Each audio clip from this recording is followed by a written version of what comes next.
What is the weirdest thing that a customer has requested at Build-A-Bear? A native family wanted to put a real bear tooth inside the bear. It was for a newborn. I made sure to check the sharpness of the tooth so it wouldn't puncture the fabric. Nothing weird with that job though. Although there was this time when this old drunk guy walked by the store and tried to steal a little girl by the entrance. A father intervened and got her back, but people were more bewildered by this guy doing it so obviously rather than getting upset. I hated the store's music though. Kids singing hit songs. Who else remembers the Happy Bear Day song? My god, I hated the chipper face and voice we had to put on, and I hated handling the fluff when refilling it. I worked there for almost 5 years back in the early 2000s. Once there was a woman who came in with her son's monkey and asked for a hole to be stitched up. This was common, and we all knew how to do a basic ladder stitch, so my manager agreed to it. When she took it in the back, she noticed that there were holes only in the crotch of the monkey and that the fur was matted. That's when she realized that this woman's son was probably doing things to that doll. I don't remember if my manager put on gloves and stitched it or offered the woman a new doll, but that was by far the craziest request. I also once had to get into that bear costume after somebody else wore it for 2+ hours because this one lady complained that her son wanted to meet the bear and we'd packed up 10 minutes early. That sucked so bad. I have a few good ones. The weirdest was this mother and daughter. The daughter was probably in her mid-20s, and they specifically came in looking for a little hat. I showed them the hats and they bought a cowboy hat. I tried to make typical conversation at the counter. Usually you ask if it's a gift, but then I asked if it was for a special bear that they already had. The pair looked at each other and then proceeded to explain that the cowboy hat was not for a bear, but for a puppet of a man's, well, private parts. They're a mother and daughter comedy duo who have a Naughty Bits puppet and adult comedy show. This one trouser snake was badly in need of a hat. Watching a teenage girl make a bear dressed like her boyfriend, for her boyfriend while he was there. I've never seen someone try so hard to look interested but failing. Teenage love, I guess. The weirdest thing is all of the middle-aged women who come in every time something new is released. They collect them, but they're always super weird people.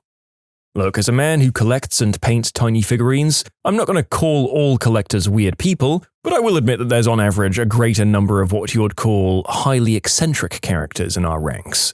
I think every hobby has 4 or 5 normies just kind of hiding from everyone else. Not weird, but heartbreaking.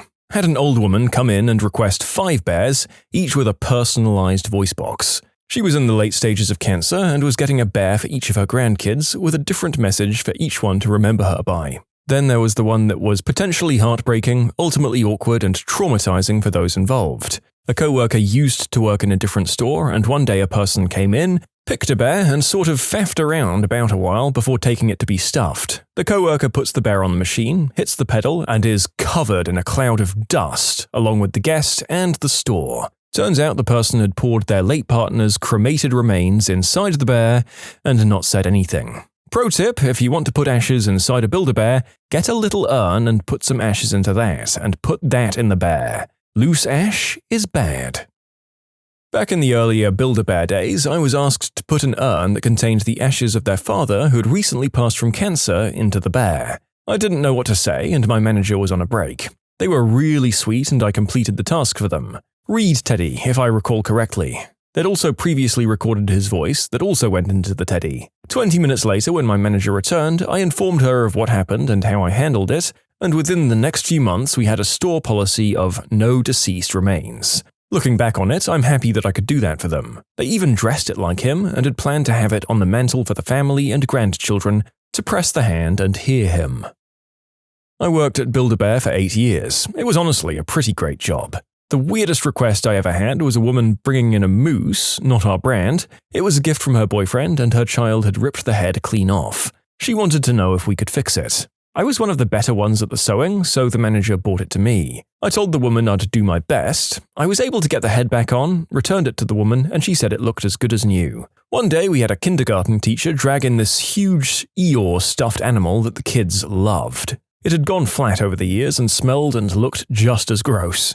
We actually opened it and refilled it. The smell as the air and stuffing went into it was awful. Sewed it back up and sent her on her way. We had multiple people come in to put pacifiers in the bear to break their little ones off the habit. One particular mum did that, and then came back 3 days later and had us open it up and remove it. The saddest was the woman who put a mini urn of her parents' ashes inside. Those are the ones that stick out to me anyway. I never had any weird guest experiences, just weird experiences with the management. I was ultimately fired because I refused to stand outside the store and dance. We were on the lower level of a mall, and the manager told me to try and make eye contact with children on the second level, and in so many words, get them to throw a tantrum so the parent would bring them in. I'd been a good employee, and the job was otherwise very fun, but I was glad to go. That manager lived and breathed that job and made the whole store very uncomfortable. I wasn't an employee, but I was there for this story. I was getting a Build-A-Bear done for my friend for their birthday. I was going to make it full of inside jokes and a few light inappropriate jokes. In front of me was a guy with a bear that looked like he actually put some thought into it. I was standing behind him when he did his recording. He was nice and cool, and then he grabbed the mic. I thought he was going to say something nice because he told the guy working there that it was for his girlfriend. And here's how this guy started his recording. "Hey there, you fat B-word. I know you're effing Roberto, you fricking harlot. You fricking cow!" And keep in mind, he's screaming this in a store full of young children. That employee didn't stop him because I assume he was too scared that the guy would probably rip out his throat if he intervened. Parents were scrambling over to cover their kids' ears. The guy did this for I think a minute, but it felt like an eternity. After getting his voice box sewn into the bear, he practically skipped out of the store happy as a clam. I know why he did it. I'm sure he planned a nice date with her and then he'd give her the bear and crush her world. But this guy was yelling at the top of his lungs. When I made a dirty joke, I was at least quiet so that the kids behind me didn't hear. Everybody wanted to kill him, but they were also too scared to stop him. Not really weird, but everyone was speechless in that Build-A-Bear. One of the few regrets in life is that I wasn't eating at that fancy Italian bistro on 4th, the one where they've got real candles on the tables, not the electric fake ones, and the live musician Federetti who softly pours at his accordion and sings slowly between sips of wine while you chew at your tortellini, savoring the rich homespun flavors and rigid meets soft textures and the sheer aesthetic warmth of the place. And to your right, a well-dressed couple clinking their glasses and smiling, and he hands her a card and a box of chocolates and a bear, and she awes and laughs and kisses him and squeezes the bear and, "Hey there, you fat B-word. I know you're effing Roberto, you fricking harlot. You fricking cow." I was interviewed. It was a group interview and they asked us all questions. Towards the end, they asked us individually if we wanted to sing a song, but stressed we didn't have to. Only employees who sang moved on in the interview process. And yes, I agree I should have gone with "Let the bodies hit the floor." My girlfriend and her grad school friends made a bear called Catastrophe Bear, and he said, "Everything is awful."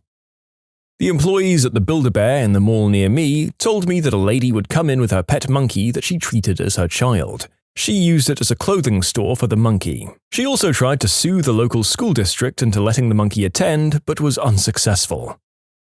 I worked there in high school about 10 years ago now. I guess the weirdest thing, but was very common, was putting dead relatives' recorded voices into stuffed animals. One was for a little girl whose father had died in Iraq. I was definitely crying while I sewed that one up. Other than that, there were a few bronies that came in for Rainbow Dash. They were always very awkward, but nice. I remember being asked to repair a Smurfette because she was getting, quote, a little loose. Okay, first of all, Papa Smurf didn't create Smurfette, Gargamel did. She was sent in as Gargamel's evil spy with the intention of destroying the Smurf village, but the overwhelming goodness of the Smurf way of life transformed her. And as for the whole promiscuity scenario, well, that just couldn't happen. Smurfs are asexual. They don't even have reproductive organs under those little white pants. That's what's so illogical, about being a Smurf. What's the point of living if you don't have a little blue member? Damn it, Donnie. But also, yes, I have gone a little off the rails, including that commenter's rant. Why? Because I coincidentally recently read the Smurf comic, where Smurfette arrives, and let me tell you, viewers, it is one of the most wildly misogynistic things I have ever seen. I mean, my God, it has to be seen to be believed. A woman had come into the store. I was the only person on as the opening manager, and Charmander had just come out that morning. I was understandably busy and was helping a large, needy family when I noticed a woman come in. I went up to greet her and let her know I was almost done and she'd have my undivided attention soon. This woman was in rough shape. She looked like she was fresh out of the hospital, battered, bruised, cut up, and stitched back together. She seemed distracted and upset, so I assured I'd be no more than a couple of minutes and to look at the options. I finally finished with the others and started talking to her. It turned out her and her husband and child were hit by a drunk driver coming home from a movie that weekend, and her husband hadn't made it. We were both a weepy mess, and all she wanted was a bear with a saved Snapchat video of him singing a silly little song he made up for her. We charged her shattered phone a bit from my power bank and got the sound in. Going through the heart ceremony, it felt like I was performing a memorial service for her. We wrapped the heart with a bit of his favorite t-shirt and sewed it up. The bear was dressed in a Chicago Bears gear, and we made a birth certificate. After checkout, she asked if she could come back in to add his ashes, and I had to tell her I could get in a lot of trouble, but showed her a video of our stitching method and gave her a length of needle and thread to attempt on her own. She gave me a long, teary hug, but left so much happier. I know it might not be the weirdest story, but I'll never forget her. That kind of day makes me love working at Build-A-Bear. You can submit your own stories to be featured here on the channel. The story submission link is in the description below, and if you want to listen to some vibey music in the background, check out easymode, also linked below, and subscribe. I've been censored in my bear's name twice at Build-A-Bear. Once it happened when I was 5, and once when I was 6. When I was 5, I got a bear who I wanted to name Honey Punch. Shut up, I was 5. The attendant told me no, punch is a bad word, so she forced me to change it to Bunch. The same thing happened with the second bear next year, albeit different first half of the name. I worked for them for a good 2 years a couple of years back. I've put sealed ashes of pets inside, voices of dead relatives, my favorite being a girl who wanted her grand's voice in, and we did it using a recording from her phone. Hello, Shirley, just ringing to see how you are. Love you, you little C-word. And sewed in pieces of comfort blankets and other childhood keepsakes. There was this independent store in a mall that did the same thing. A woman brought her young daughter in to celebrate the little girl's first communication with a spirit, saying, "She's become a seer, like me." I worked at Build-A-Bear for 7 years, and I don't know that any requests were super weird. We put recordings of deceased relatives, recordings of fetal heartbeats, pacifiers, and squeakers from dog toys in animals. Okay, that last one does sound a bit strange, but the rest were usually very sweet and touching moments, and sometimes they were exciting for the kiddo who was graduating from their pacifier. I did get called a lot of names when the holidays rolled around and we were out of the holiday animals. That's no longer an issue since Maxine retired and everything was produced in ridiculous quantities instead of limited ones. I was often asked to produce products we didn't have in stock, but that's retail. I think the weirdest experiences were helping kids dress their animals. Some folks have interesting choices in outfits. I remember one little bear left our store in a tank top, undies, and heels, with bows over the ears, of course. The owner of said bear was a 6-year-old girl, but she stayed within her budget. I actually loved irking and working there, and if I had any free time or ever needed any extra money, I'd probably go back. My mum and I are both adults, and we both like stuffed animals.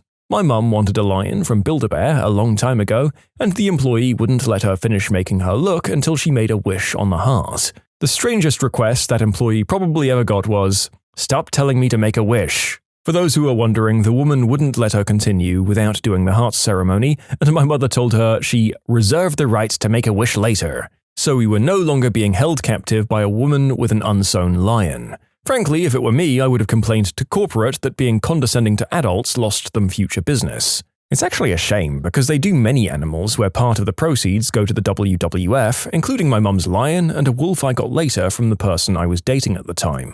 Sometimes you just want to get a stuffed animal and support the wild, you know? Oh god, I worked there a lifetime ago, around 2000 or so. I loved that job. One of the weirdest things was when a customer bought a pet's ashes in a little plastic baggie. I was no longer surprised by the ashes thing, but I was really surprised when they asked me to sew the bag of ashes to the outside of the stuffed cat. I really can't remember if this is 100% true, but I think I passed off that customer to my manager because I can't sew that well. There was another one. My store was in this fairly large mall in suburban New York, and it was a fairly popular stop to some touring events. I remember when Jim Belushi and Dan Aykroyd stopped by to promote their Sacred Hearts blues band, and my store manager authorized us to make a teddy bear and dress it like a blues brother. But only one teddy bear. To share between them, I guess. I was celebrity starstruck when I presented it to them, but looking back on the old Polaroid I have of the moment, the weary, confused looks from both of them will always stick out in my mind. I worked at Build-A-Bear for a few months when I was at uni, and it was great. I didn't find anything super weird as I worked in a new store and wasn't there very long, but I just found the amount of money people would fork out for the latest bear absolutely insane. We had a kid who was a huge brat, pulling things off shelves, crying and shouting when his parents said no. His bear ends up about 70 pounds. Then the next day, the mum comes back in saying how her son wants some different boots and skates for his chase bear now, and doesn't like the ones they bought. She didn't bring any of the tags in or a different receipt though, so I just handed her off to the manager because I didn't want to deal with that. My favorite ones were a couple and their toddler. The mum was pregnant and they were making a bear for their baby-to-be. Their son was so excited that he got to kiss the heart that went into his future sibling's bear, and it was so adorable. Overall, a great place to work and would recommend it if you don't hate kids. Not an employee, but a few years ago I went with my little sister to get some horse thing done, and we were waiting in line to do the heart thing where you have to kiss it and promise to love the thing forever. The girl in front of us asked the lady doing the hearts if her bear was gay because it was rainbow. The employee looked a bit taken aback but recovered and told her the bear could be gay if she wanted. And in the most lethal voice I've ever heard out of a small child, she says, "If you give him a gay heart, I'll rip it out myself and feed it to the wolves." That haunts me to this day. I mean, I hope that that employee gave the bear the gayest heart that they'd ever given any animal in the world, and that the bear came alive and taught the little child and her family some gosh damn tolerance. Also, why did you pick the rainbow bear if you're going to be a jerk about it, kid? I had parents come in and ask me to put their young daughter's pacifiers into the bear. They insisted she had agreed as a way to stop using them. The little girl looked horrified the entire time we stuffed them in the bear. She definitely wasn't ready to let them go. I was working at Build-A-Bear when I was in college. This was at the same time the My Little Pony collection came out. We had a couple of all brony and furry birthday parties booked, but from what I heard, everyone was pretty nice.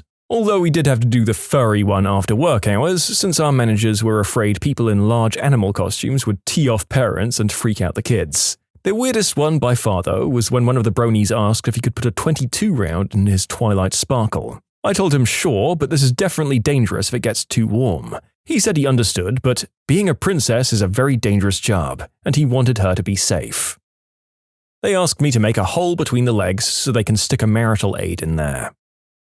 I interviewed for them last year. My hair was a very light blonde, but I had dark roots, so it was easy to tell them it wasn't my natural color. Although it was a very natural color, my interview asked me if I could dye it black because it was unnatural and my parents would throw a fit. I told them it wouldn't be possible because it took me months to get that blonde. She then proceeded to write the number 1 on a piece of paper. "This is what I've graded your interview on a scale of 1 to 5. I didn't say anything and just walked out. All because I didn't want to dye my hair black. Oh, and the hours? 10 hours a week while I went to school. Back when I worked a few years ago, I had a customer come in holding a bag of what looked like at least 10 pacifiers. She spread the pacifiers through the inside of the bear and told her son that they were a big boy now and didn't need the pacifiers anymore, but he'll always be close to them as they're in the bear now. So I guess it wasn't so weird as it was sweet, right? My girlfriend and I were probably the weirdest group of the day at our local Build-A-Bear. We went to Build-A-Bear for her birthday and the promotional live-action Lion King bears were on sale, so we decided to get the ugly live-action Pumbaa bear. For those of you who haven't seen him before, he is an absolute unit with lazy eyes and an evil smile. He knows the sins he's committed and he is not remorseful. Anyway, we dressed him in nothing but a cowboy hat and Marvel boxers, then named him Charles Entertainment Cheese. Oh, and his voice box is also the Super Mario theme. I like to imagine that when I die, the only thing that will be there is just his face in an endless void, while the Super Mario theme plays ominously in the background for eternity. The employees were super helpful, but obviously a little uncomfortable at how hard we were laughing at the creation of our stupid son. I forget to mention that we also went to Claire's and got him a single stud earring because he was a good boy and ate all of his vegetables.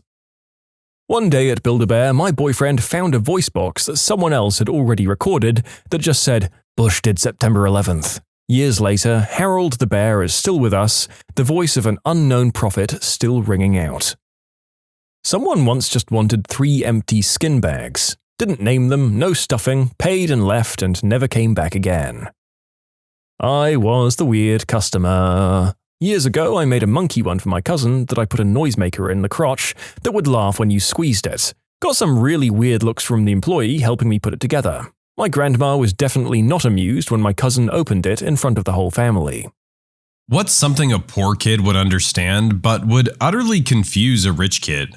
Waiting around in a laundromat, the ultimate example of why it's so expensive to be poor. You can't afford the initial capital of buying a washing machine, so you end up spending even more money at a laundromat over time. Watching the rest of the class go on class trips or vacations while you stay at home or at work, or even going to a school that offered this in the first place. I had no idea this was even a thing until I was in my 20s. Every time you get a little bit ahead, an extra $100 or so, and being able to relax and breathe a bit. Next day, something goes catastrophically wrong with the car or an appliance or an unexpected late charge on something you forgot about. It never ends. One step forward, two steps back. The guilt versus gratitude relationship fight you have when your friends share their food with you. Because on one hand, you never have enough money to buy enough food to be fully satiated. So that extra from your friends is awesome. But on the other hand, you understand how awful it is to not have enough food at lunch. And you don't want to put your friends in that position. Going to the library to use the internet. My mom and I often went with the car to the parking lot nearby outside with our crappy laptop to connect to the nearby unsecured Wi-Fi to be able to Skype with my grandma. It happened for about a year till she had enough money to buy a router. New means different, not unused. When you're getting new clothes, they're used from family or a thrift store. My cousins are upper middle class, and I went shopping with them during one of the only times I spent the night at their house. Not only were these 12-year-old girls astounded that my mom only gave me $10 to spend while there, they couldn't at all understand why I was checking the prices on everything we saw. Their parents just bought them whatever they wanted most of the time. My entire identity revolves around food. I use my spare fun money for food now. I give gifts of food. I take friends out to eat. I give people their favorite snacks and candy bars as little surprises. We never had enough as a kid. We went hungry every day, and now I express myself through food. I'll bring friends dinner, I'll bake people's favorites, I'll bring my coworkers entire casseroles, I'll take huge pots of soup to our neighbors. I'm getting emotional right now just thinking about how important the availability of food is to me. I have an 18-year-old coworker that doesn't eat lunch during break for our 12-hour shift, so I started packing twice as much. And I feed her the extra I bring. I just want all my friends and family to be full, to never have to feel hunger like my family did, like I did. I don't want that for them. Paying bills before the age of 18. Getting your paycheck and handing it over to your mom when you get home so the water and electricity stay on that month. Never seeing your gas tank above the midway line. Pushing oil changes until your car starts making strange grumbling noises at you. Wearing the same 2 pairs of shoes until they fall to pieces, and then visiting the thrift store for the next pair. Being freaking ecstatic that tonight mom's buying pizza for delivery because it's your only birthday wish. Don't get me wrong, I had a great childhood. My parents never let us forget that we were loved. So being poor wasn't something we really noticed, except when strangers or people at work and school treated us different for it. Buying food, not for taste or preference, but for the price point and how filling it is. There's food that tastes good because it tastes good, and then there's food that tastes good because of how affordable it is. Sugar sandwiches for dinner. Butter, sugar, and bread. We thought it was like dessert for dinner, but my mom told us recently it was because we didn't have any food. Being really young and getting excited about the power cut and lighting candles and things like that, when really it was because we couldn't afford electricity. Back in high school, I was getting flamed for having cheap shoes from Marshalls. Here's something along the lines of how it went. "Those shoes are ugly." I agree. I gotta wait for my next paycheck so I can grab some new ones. "Why don't you just ask your parents to buy you shoes?" "Because they gotta put money in more important places right now." "Wait, so your parents don't buy you new shoes?" "Nah, I gotta save up." Cue extreme look of confusion for the kid. The confusion of the kid when he realized that most parents don't buy their kids everything they want was something I won't forget. In typical high school fashion, he then proceeded to tease me for being broke. Also, explaining to others that the only time I left my home state was for family emergencies was something that they couldn't grasp either.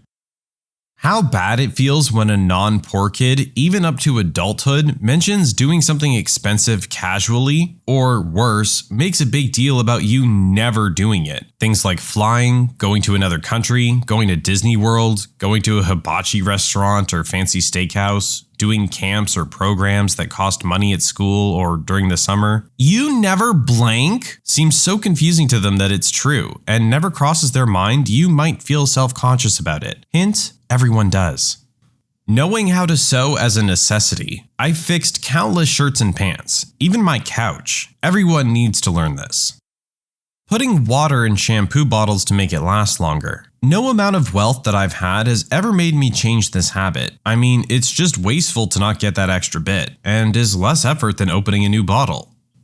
I was a poor kid who was lucky enough to go to a good high school. The downside of that was growing up next to entitled brats. I've seen a girl throw her brand new gold iPhone across the room and not bat an eye because her parents would buy her a new one. Sure enough, the next time I saw her, she had one. These are the same kids that crash the new cars they get for their birthdays, get manicures, facials, and eyelashes every week despite never working a day in their lives. On the other side, I was scared when I ripped the strap off the backpack I'd been using for 4 years. I sewed it up because I didn't want to stress my mom out with having to buy a new one for me. I used it for 2 more years through college until it finally kicked the bucket and I was able to get a new one. Not getting upset when clothes, shoes, or other items are, to them, ruined. If I had a hole in my shoe, or a stain or tear on my clothes, I had to live with it, at least for a while. I knew kids in the middle and upper classes that would get chewed out for stuff like that, but their parents would usually buy them new stuff right away. That wasn't the case for a lot of kids like me because it just wasn't possible. Most of the clothes I owned were hand-me-downs to begin with. Some of it was found in the garbage. Parents borrowing birthday money to help with bills or buying food and toiletries. Love them to death. They've always worked hard for me and my sister. Every term, our school would do a thing called Scholastic Books. It's like a catalog of books and other educational things that parents can go through, pick out what they think their child would like, and order them. The school gets a percentage of the sales, and the kids get an education-filled Christmas unboxing every term. Almost every kid in my class would get at least one thing, except me. I was just sitting in the back of the class watching other kids showing off their new stuff to each other. One year, a kid left before the order came in, and the teacher gave his book to me. Rich kids will never know the feeling of being poor, having it noticed, and not being shamed for it. It was the only time I ever got a book from Scholastic, and I still have it. Relaxing in an empty parking lot in your friend's car is a typical night out, because nobody has anything at home and don't want to be there anyways because it's too stressful. You can't just live within your means. I think that sometimes when people say this, they're talking about poor people who spend money on alcohol and cigarettes, or that nice car they just had to have but can't really afford. I remember Jamie Oliver was criticized once for saying that a lot of British working class were just drunks who weren't interested in eating proper food, and preferred to spend their money on getting drunk in pubs. That being said, I know it's not that simple. If you haven't been poor, then you don't really understand it. The actual process of looking at something in a store and debating whether or not it's really something they need or is it something they want before trying to see if they can find a cheaper version. Coming to school stinking because your parents couldn't pay utilities that month, as if you chose to be gross. We couldn't afford cable growing up, so ergo, I didn't see a lot of movies. I often get ridiculed as a 35-year-old for not seeing them. And I always get the, how have you not seen these? And now it's at a point where I don't have too much of a desire to see a kid's movie for the first time from 20 years ago. I'm not really complaining, because my mom did a lot to keep my childhood together, but most of my friends don't understand that not having cable cut off access to a lot of the references they remember so fondly. Going to the mall with friends, not buying anything, not trying anything on in case you damage it, not buying any food or snacks, and making excuses why you can't go see the movie with everyone else. Saying you left your phone at home so they don't see the old flip phone or first-gen smartphone you've been passed down, and leaving quickly without saying goodbye to anyone so they don't see your mom pull up in the ancient station wagon your family's had for the last decade. What it's like to eat spaghetti for over a year and a half straight. Other than my birthday, that is exactly what I've done and am doing. I hate it. I hate it so much. I hate it. I hate it. I hate it. Sorry, I had to have a moment. I stressed myself out. They call it intermittent fasting by not eating breakfast, but that's pretty standard to me how I grew up. Not eating breakfast, lunch, or dinner because there was no food. According to some other people I know, it's a lack of cleanliness. Don't know if that's the right word for it. An ex-neighbor of mine, older lady, requested me specifically to help clean her property and pack her stuff when she was moving. Apparently, she asked for me because she knew I'd understand in regards to the state of her house and the yard. I mean, she was right. My family also had a bit of a white trash redneck kind of property with all the trappings. But it didn't dawn on me that other people also did it. I wouldn't expect anyone who isn't from the country or didn't live on a street in the woods with no streetlights to understand the nuances of the way a redneck yard and house looks and operates. Yes, we have a bug problem, and at least 2 defunct broken cars sitting in the grass. But I promise we're not crazy stereotypes. It's safe, I assure you. I was 7 or 8 and my rich cousin, just a few years older, screamed at me because I didn't know how to put on a seatbelt. Last time I had entered a car, I still needed a baby chair. That the next excursion with the school is too expensive to be able to go and have fun with your friends. I remember I was acting like, that's for kids, I don't go do that. But I wanted to go, I just couldn't. Or being worried about starting the school year without books because they've changed them and they're not like last year's. And you need new books, and they're very expensive. When I was a small and nimble child, my father would slip me into the vents of his client's house to scare the rats out, whereupon my siblings would be waiting to bludgeon them to death with the family soup ladles. We were a whole family of ratters. We lived rats, killed rats, and when times were tough, ate rats too. Driving with the check engine light on all the time. Can't get a new car, can't get it fixed, but have to take it to get to work so you can make rent. Just drive and hope it doesn't stall or blow up.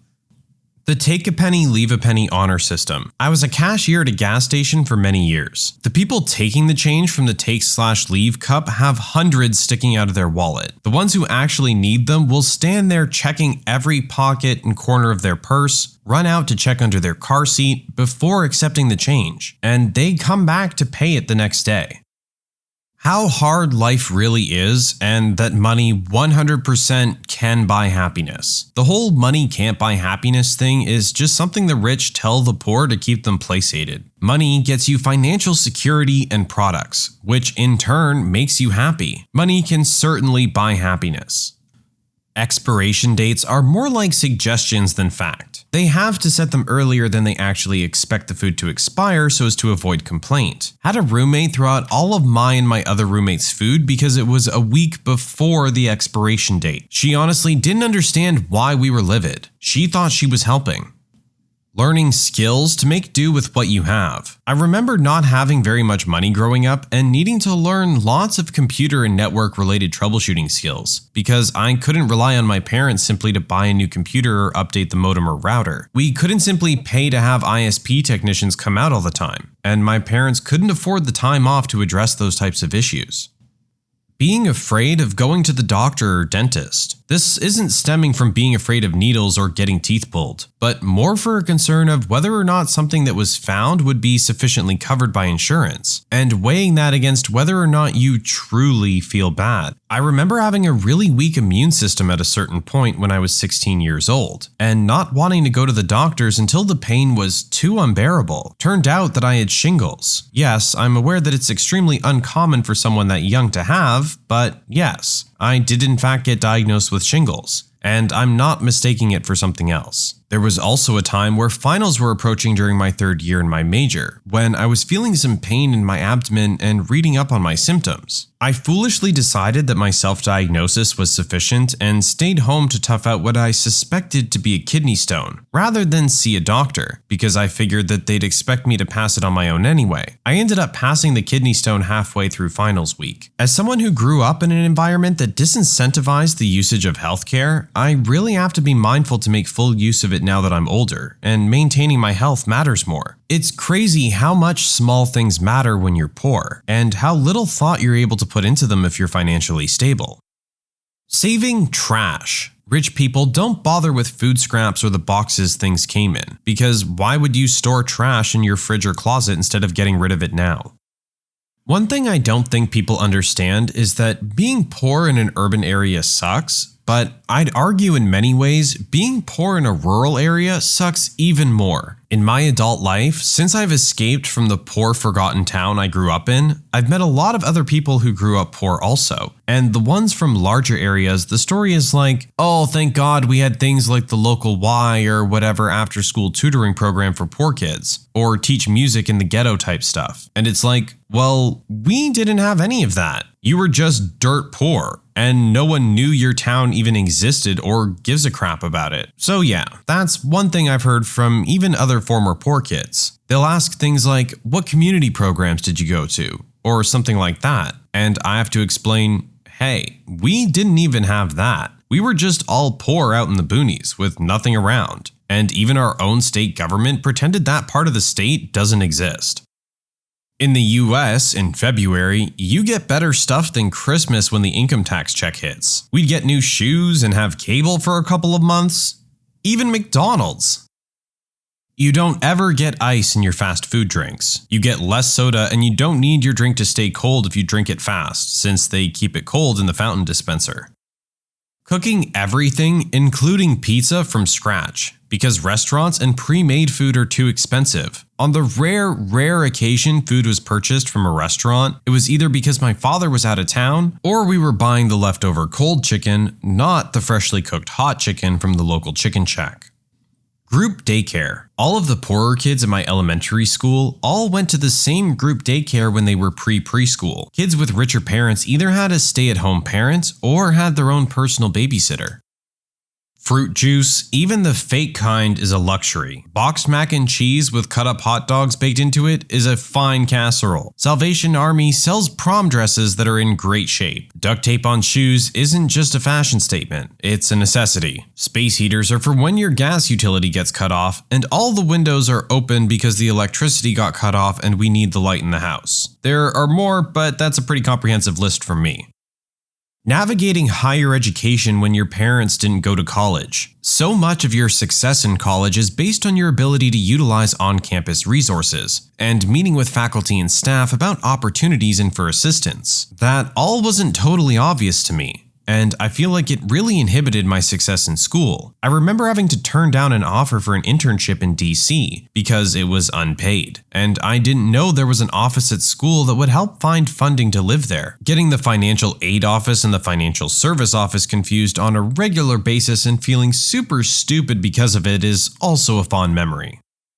Doing all your own work on your house and learning how to do all this work on your own. Bathroom leak? Dad needs to learn how to do basic plumbing. Need to do some basic wiring? Dad needs to learn basic electrical. Need to add a new addition to the house? Dad learns basic carpentry. Need the roof reshingled? Dad learns how to reshingle a roof. Broken window? Dad learns how to install new glass or replace an entire window. By the time I was 12, I was learning how to do carpentry, mechanics, wiring, plumbing, construction, landscaping, metalwork, welding, building, renovations, and repairing. I learned how to drive a truck at 13, tractor at 14, and heavy equipment at 18. By the time I was 20, I could fix and maintain anything in my own house. By the time I was 30, I could literally build an entire house and everything that goes with it on my own. I wasn't the best, the fastest, or the most efficient, but I could do just about anything with my own hands. I grew up in a remote native community where we had no easy access to construction workers, plumbing, electricians, or mechanics. We had to learn how to do all these things on our own. It's amazing what you can learn to do when you're forced to. Getting excited about being able to have McDonald's. We used to be so poor, my two sisters and I were practically giddy that we were able to share 2 Happy Meals between us 3 and my mom. Otherwise, it was soup kitchen and discount food. Coupons. I have a friend that's really rich and I love this show that's all about couponing, and she asked what a coupon was. I was shocked. Watching your mom push food away to you or your dad, even though she was still hungry. Also, your parents sacrificing their health for yours. We didn't have low-income healthcare, and while I always got proper medical care, my parents did without.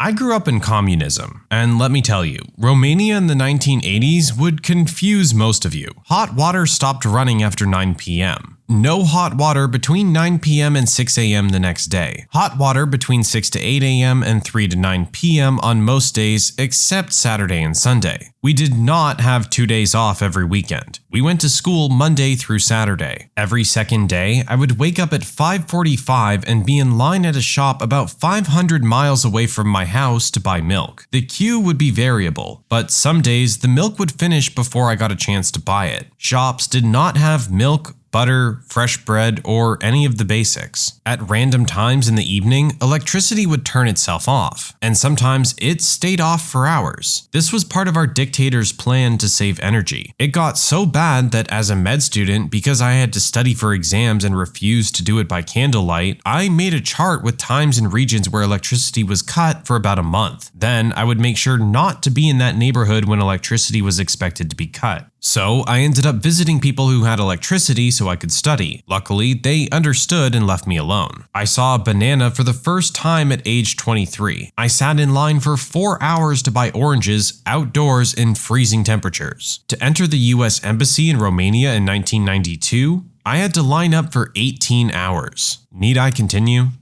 For those who have witnessed a wedding objection during the "speak now or forever hold your peace" portion, what happened?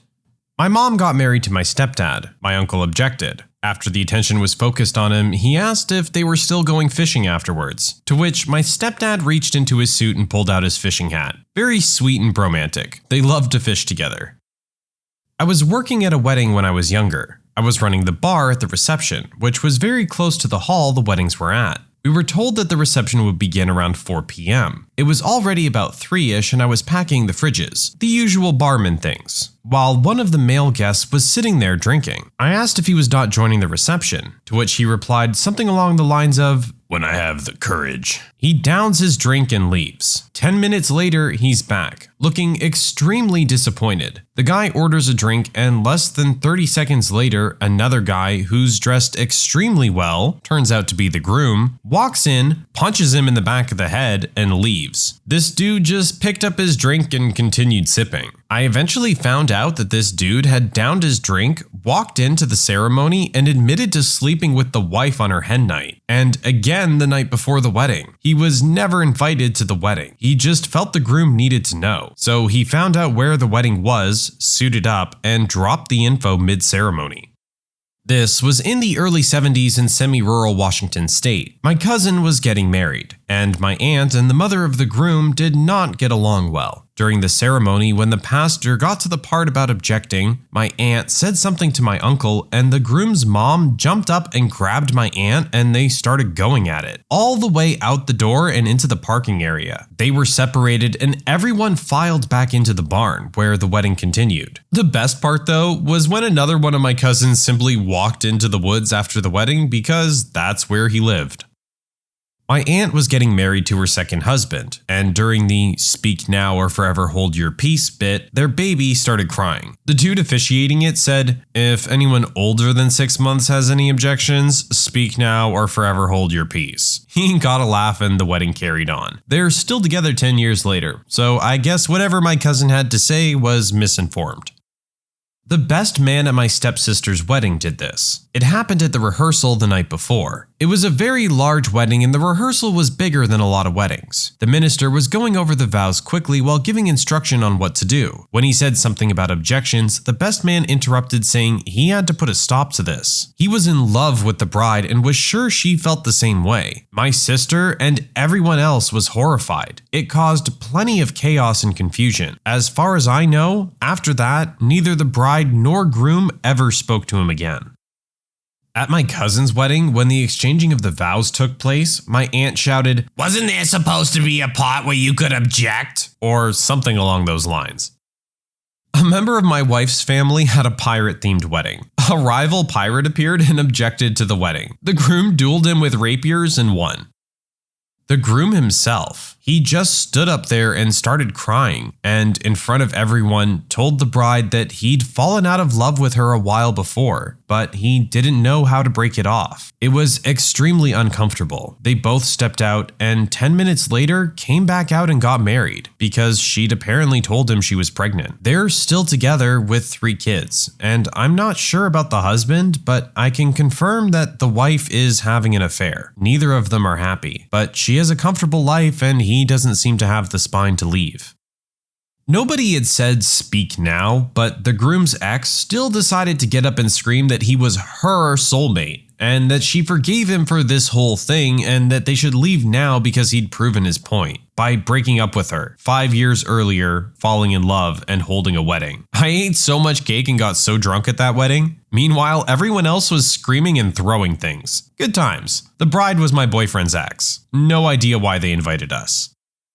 One of my friends interrupted his cousin's wedding to come out of the closet. He couldn't understand why people were so pissed at him. This happened very recently, but in a different manner than the other comments I'm seeing. For years, the groom and the best man are super close, room together, and the running joke is that they're more than friends. Later on, groom meets bride, falls in love, and proposes. New running joke is that the best man is very disappointed that the groom is marrying someone else. At the wedding, the officiant asks if anyone objects. Best man objects. Officiant quickly overrules the objection. It was planned, and the bride thought it was a funny way to acknowledge the super close friendship between the groom and the best man. Didn't result in anyone being kicked out or awkwardness. Fun and surprisingly appropriate.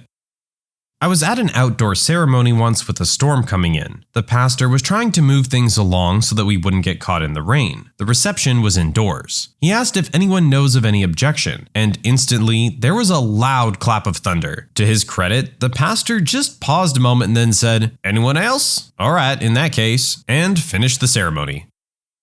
Only once, but it was non-romantic. The father of the bride had been pretty absent after her parents' divorce. He had remarried and gotten into the Christian Science religion, and they were both pretty terrible. The new wife was not invited to my friend's wedding, but the father came, and it seemed like he was there to be supportive. He stood up during vows and proclaimed my friend was a B-word just like her mother, and the groom should get out while you can because she's a soul-leeching succubus. Not the worst wedding I ever went to.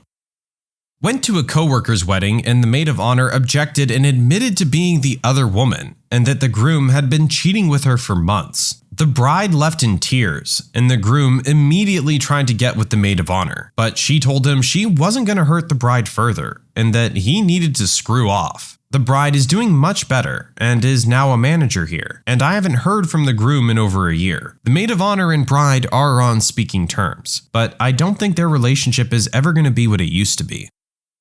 I saw it nearly happen at my uncle's wedding. A friend of theirs got too drunk, and when they said, "Speak now," he smiled and started to stand up. My mother grabbed him by his hair and sat him back down by force. When I was 13, we went to my second cousin's wedding. Everything's going great. They even got past the speak now or forever hold your peace part. They wrote their own vows. But before my second cousin's fiance/wife could even begin her vows, his son got up and announced to the entire room that she was cheating on his dad with her drug dealer, and he couldn't let his dad marry her. My second cousin yelled at his son to either sit down or leave. The son left. My second cousin married her anyways, and 5 years and 1 baby later, he finds out it was true, and they separated, but were too tweaked out to be able to afford a divorce. Finally, he got married a third time, but before he could get married, his third now ex-wife had to pay for their divorce. This wedding had no objections. They moved to Missouri, and this time instead of separating or asking for a divorce, he decided he didn't want to be married anymore and just moved back to Cali to get back together with his second ex-wife. Yeah, family dinners are a little awkward. It was at my wedding that we had at my grandmother's house, who lives in the country next to a cattle farm. The cows didn't make a peep until that moment, and one finally went moo. We all laughed and continued, but it was a funny moment about my wedding. About 5 years ago, a coworker of mine invited all of us to his wedding. He was a great guy, but none of us had ever met his wife. We'd seen pictures of her, and he always said nothing but good things of her. Fast forward to the wedding. It was an incredibly nice one. Looks like they paid quite a bit for it. Everything was going smooth, and I was having fun, and assumed everyone else was as well. Anyway, now they're both at the altar or whatever, looking deeply into each other's eyes and smiling. And when that line comes of "speak now or forever hold your peace," I get anxious, but nothing ever happens. So, right as soon as the anxiousness fades away, the bride's mother stood up and objected. Blurted out some crap about how she doesn't want to continue their family with a man like him. He was black and she was white. The bride cried and ran off. The wedding went silent. Bride's dad took the mom and ran after the bride. The groom stood there, incredibly awkward. He may or may not have achieved actually leaving his body. Anyway, the groomsmen took him away. I left because it was too weird. Apparently the reception went on. They did not get married that day, but ended up together anyway privately. And surprisingly, work wasn't weird. He laughed about it and they're happily married. A wedding I was at, a guy got up and pledged his undying love for the bride, followed by 4 or 5 others objecting for various reasons, including one guy's love for the groom. By the second or third objection though, it was clear that the whole thing was a clever ruse. I found out later that it was all set up by the bride as a prank on the unsuspecting groom and family and friends. It was pretty hilarious. My wife dragged me to a wedding that I did not want to be at years ago, but I'm forever grateful that she did, because I was able to witness one of the greatest spectacles of human drama that has ever taken place. This was like an episode of Jerry Springer mixed with Cops. The bride's lover spoke up at that moment and yelled, "I'll be goddamned if I'm gonna keep my mouth shut and let you steal my woman." This deranged old redneck proceeds to come at the groom with a pistol, threatening to shoot him if he doesn't give her up. It wasn't a huge wedding, maybe 40 or so people, but every single one of them went screaming and running, and maybe 2 people stayed and called the cops. I grabbed my wife's hands and we retreated outside to watch the rest of the scene unfold from the church window. The groom's dad interrupted the wedding to ask the bride's father whether or not she was truly a virgin. Then he went on about how he didn't know anything of the wedding and blah blah blah. Truly weird and embarrassing. I went to a wedding when I was 5. It was between my older brother and his fiancée. Anyways, they said the whole "speak now" spiel, and right before he was done, little 5-year-old me said, "I object!" And everyone turned to me. I was dead silent because I didn't know what happened. My dad asked me, "Well, why do you object?" And I said, "I wanted to know what would happen if I did." And I was promptly seated. At my own wedding, but not in the traditional way. We were getting married along a river at the end of summer, and tons of wakeboarders and boats were out. I was a ball of nerves, and the ceremony felt so serious, when all of a sudden some dude bro on a boat blasting music screamed, "Don't do it, bro!" and sped off. It was actually hilarious and made the rest of the ceremony a lot more fun. My husband and I cracked up, even though his brothers looked like they were about to jump in the river after the guy.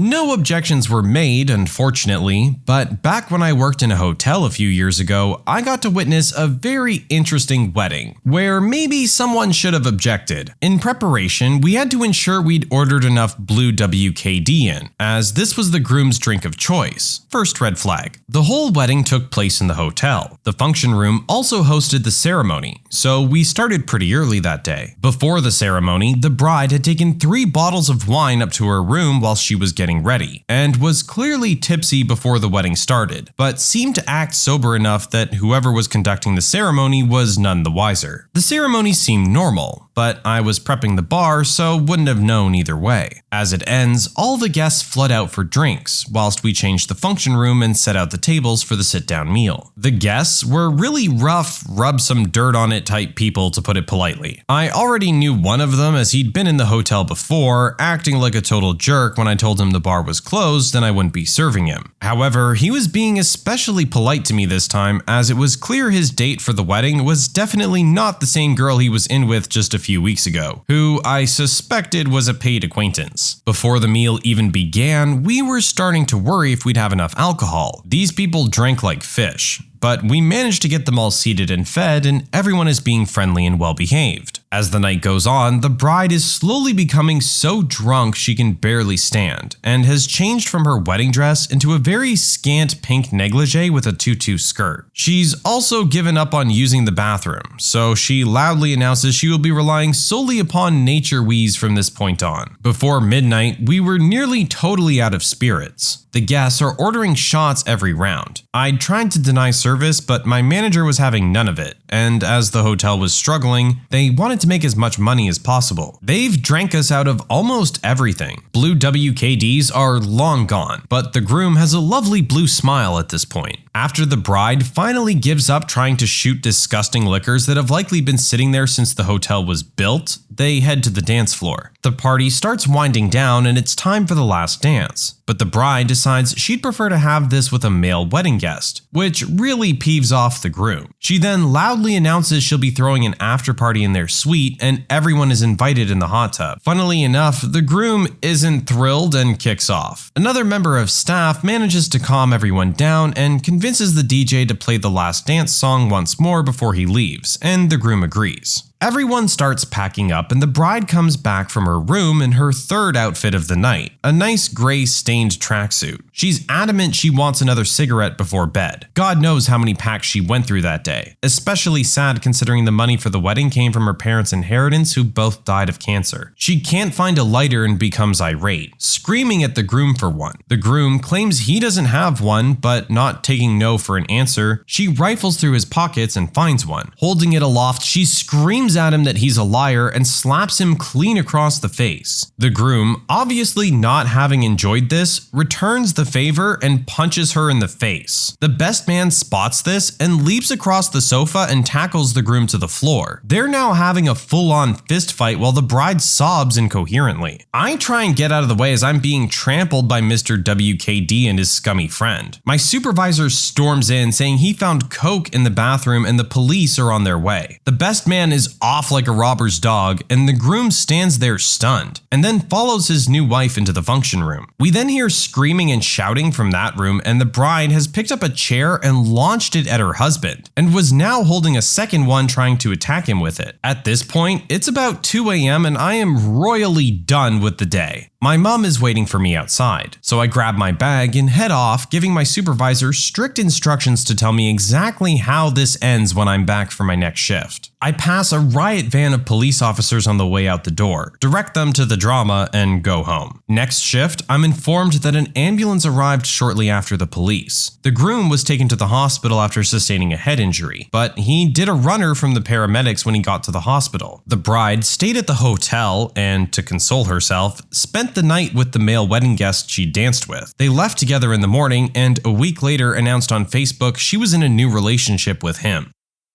The guy ended up objecting kind of late. It was right before the bride and groom kissed. The man who objected told the bride that the groom was marrying her for the wrong reasons. There was a little bit of tussle between the security guards and the objector, but there is a happy ending to this story. A dragon showed up and ate Lord Farquaad. Then Shrek and Fiona lived happily ever after.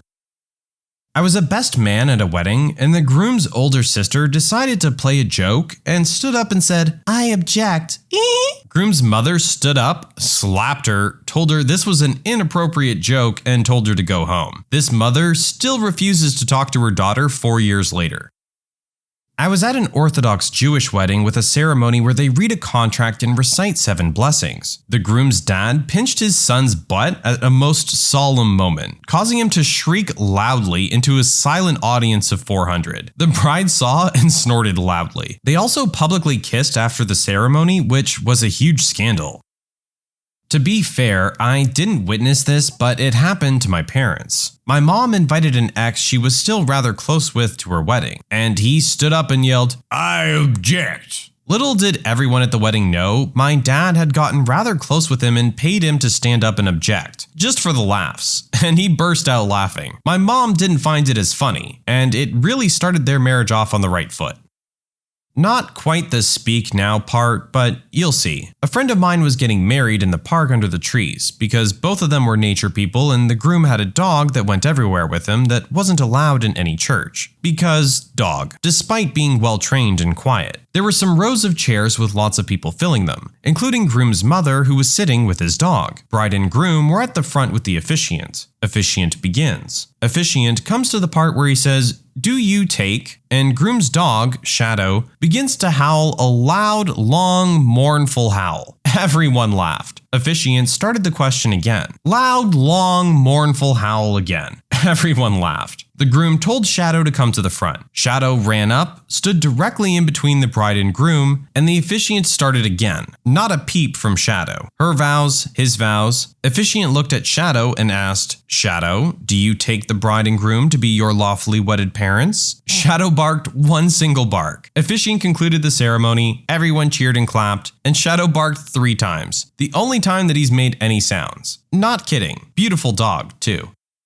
So I'm attending this ultra-chill beach wedding in small-town Canada. I don't know anyone because it was my ex-step-aunts, so my brother's family that I never see. It was fun anyways. The bride flew in on a seaplane and all the chairs were set up on the sand. Anyways, the groom is from Trinidad and Tobago, so all his relatives traveled a long way and had cool accents. There was a party before and we were all a little tipsy. So as the ceremony progresses, everyone's watching, getting teary-eyed from the vows, and then the line comes. Any reason why these two should not be joined in holy matrimony? Speak now. Nobody expected this, but the father of the groom gets up flailing and a collective gasp followed by silence overtakes this tiny venue. We're all waiting with bated breath, but he's just standing there with glassy eyes. Turns out he was baked. This 70-plus man in a suit and dreads laughs and says, "No, I kid. And the whole spirit of the audience cheers up as he sits back down. Rest of the reception, people are going up to him saying,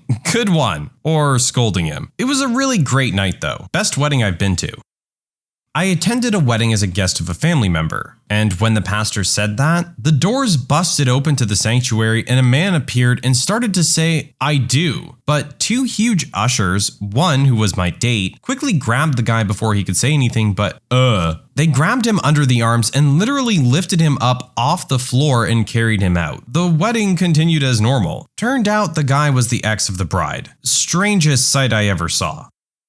I once went to a wedding where both families were Irish. My girlfriend knew them, but I didn't. At the ceremony, the groom's ex-wife started shouting and was gently directed outside. I couldn't hear what she said. The reception was amazing. Nice venue and all, but a bunch of guests had brought their own instruments and just started jamming what I can only describe as a genuine Irish jig. This went on for hours and remains a lasting memory of oral beauty. But I digress. There was a lot of booze. There was no responsible serving of alcohol, and I'm certain it was by design. At some point, I used the men's room and was curious if I'd just seen the groom in a stall, door open, with someone who was not the bride. I didn't know these people and it might have just been someone else, so I said nothing. Sometime later, and the girlfriend states seriously, "We should get going now." Yeah, sure. We grab our stuff and head downstairs. I see the suspicious fellow again in the stairwell, going to absolute town on this same lady. My girlfriend grabs my arm tightly and keeps walking past, mumbles a thank you for the invite. I just smile and follow cause it's all weird. Yeah, that was the groom, octopusing his ex-wife, at his own wedding to another woman. The bride genuinely seemed like a gem. The look that woman gave us as we passed was this smugly dominant, "I always get what I want, hell yeah," drunk as hell look. Wow. They had some reasonable bubbly in a tub for people to take home.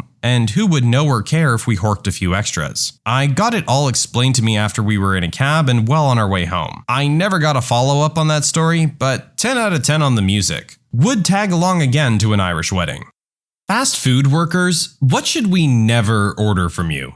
At Starbucks, don't order something from the secret menu. We don't know what a snickerdoodle frappuccino is, as it's not a menu item. Employees would be more than happy to make you a drink if you just explain the recipe rather than the name of it. I'll make you diabetes in a cup if you just tell me what you want in there. Just don't get mad at me for not knowing a whole menu customers created. Salads from DQ are a ripoff. They just recently downsized them while changing the bowl to make it look like the same amount. Over $5 for 3 ounces of old lettuce, cabbage, carrots, and even older grilled chicken. I used to work at Chipotle and never ever order the tacos. You get less than half the regular portions. Instead, order a bowl with whatever you want in it, then ask for the taco shells, hard or soft, on the side. When I was there, the shells were free to get on the side.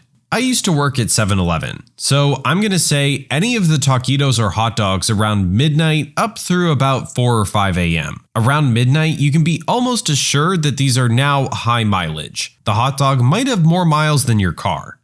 If you're really short on time, don't count on chicken tenders or grilled chicken sandwiches or salads being made quickly at Burger King. I remember that the tenders took forever to cook, and we didn't really make them that often, so most times they were made to order. Same for the grilled chicken. I work at Buffalo Wild Wings. Don't get anything other than the wings. That's the only quality thing there. Everything else is frozen. I worked at an Auntie Anne's Pretzels, and typically at these, there's a window and people can see you rolling the pretzels. I want to point out for us that it was more sanitary to not use gloves over using them. We'd get customers complain about it, but it's actually written in our rules that we don't have to use them. It's perceived to be cleaner. When we didn't use them, we washed our hands much more often, and it didn't matter anyway because bacteria got killed off in the 600-degree Fahrenheit ovens. From after the oven and onwards, no hands are involved, and you're using tongs to transfer product around to pretzel sleeves. The only thing I can say is that sometimes the pretzel dogs or hot dogs can be icky when you don't order one fresh. When they sit in the warmer, they shrivel up and get all chewy.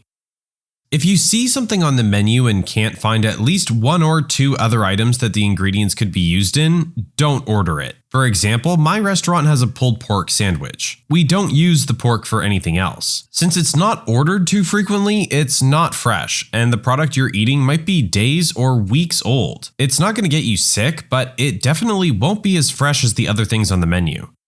I worked at a Japanese casual fast food restaurant, and we had this thing called a volcano roll. It cost $7.25. A California roll there cost $3.75. The volcano roll was a Cali roll cut in the shape of a triangle and topped with spicy mayo that had been heated up, with about 10 cents worth of fish. Literally just a few bits. You're much better off ordering a Cali roll and paying the extra 50 cents for the spicy mayo on the side and asking them to heat it up. I had one guy come in with his girlfriend and ordered a volcano roll, and when served in the restaurant, unless they ask us, we put it on top so it looked nice, like a volcano. When I brought it over, he was like, "Oh, I didn't know you guys put the sauce on. I've only gotten it for pickup and the sauce is always on the side. I don't really like it. Could you bring me one without one?" I tried not to laugh and said sure. I went back and the sushi chef asked what was wrong. I told him that he didn't like the sauce and wanted one without it. He laughed and said all right, so he took a Cali roll, cut it up, and put it on a plate. I brought it back to the guy and he was super pumped. Basically, this guy paid $7.25 for a roll that would have cost him $3.75, and me and the sushi chef got to split a free volcano roll. Do movie theaters count? I'd say pretty much everything is fair game unless your manager is a jerk. We rotate hot dogs regularly, throw out the ones that have expired, and put new ones out. Nachos can get pretty iffy if the day's been slow. Sometimes we'll have the same nachos in a warmer that have been there since that morning.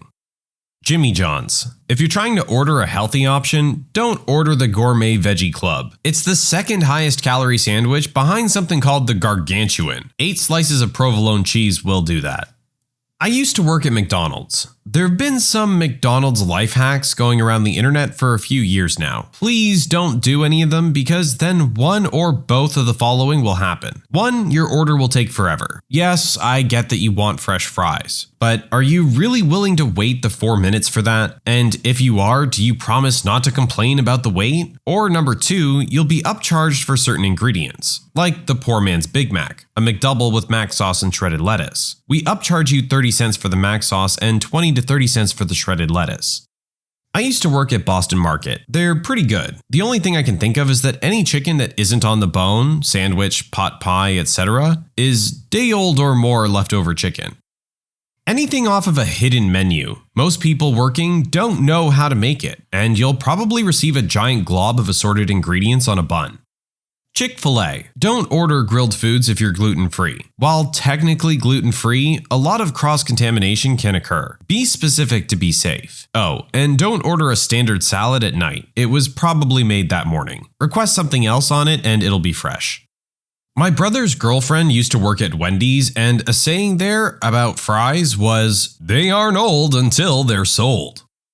Don't order any type of fish. I work in a popular fast food place near the ocean, and to make our fish, we grind up all the remains, eyes, fins, scales, hearts, lungs, things like that, and just make them into fried patties.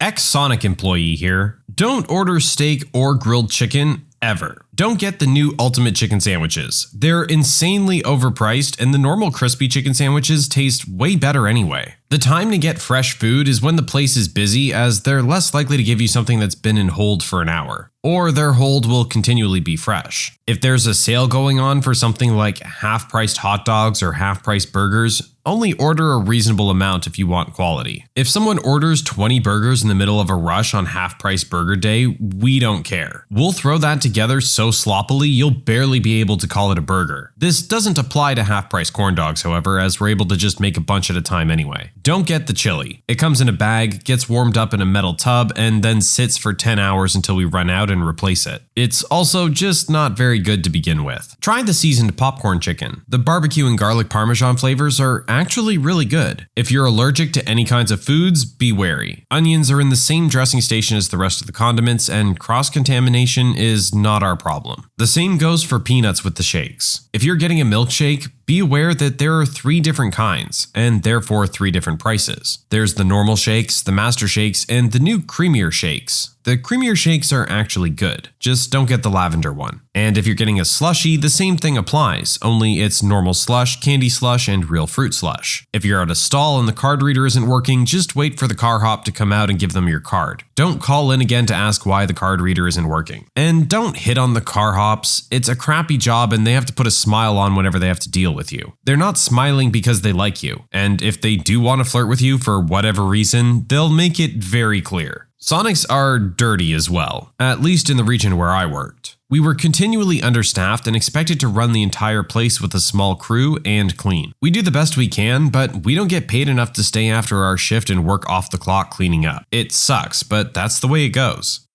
When I used to work there in Canada, McDonald's grilled chicken could sit there for a long time. So can the fillet of fish. Usually they're on top of it, but things happen. Don't be afraid to order those fresh if you're worried it might be stale. Same with regular burger patties. They take like 40 seconds, it's no big deal. I've done a 4-hour shift and just forgot to throw out the old grilled chicken and make new ones because no one ordered it, and it had already went past the timer when I got there, so there was no beeping to remind me. It sounds stupid, and it was. We're all human and humans are dumb though. What you should order is fresh grilled chicken. I used to time the grilled chicken for my breaks because it was just that good. Personally, I think the fillet of fish is disgusting at McDonald's, but that's just my opinion. Don't order anything at around the time the menu switches. Everything will be old. And there's an hour where they take the whole system down in the middle of the night. Don't know if everyone does this, but mine did. And you're gonna end up in a long line and pay only cash.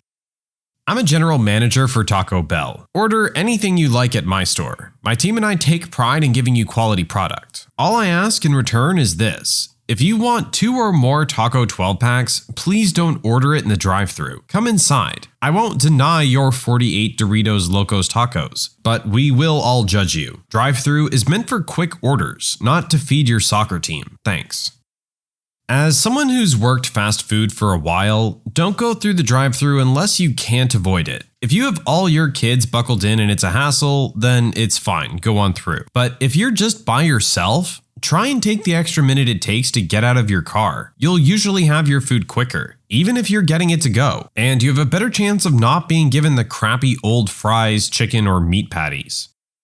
For pizza, don't order any pizza that has fresh exotic veggies, unless that joint is not selling only pizza. Exotic veggies include, but aren't limited to, artichokes, silver beet, broccolini, and the likes of unusual tomatoes. At Sonic, if you order only drinks, it'll get delivered faster. Also, combo meals take high priority. During a rush, don't go through the drive-thru. Ice cream takes forever to make. If we give you the wrong item or make a mistake, keep your receipt and we'll give you a free replacement meal.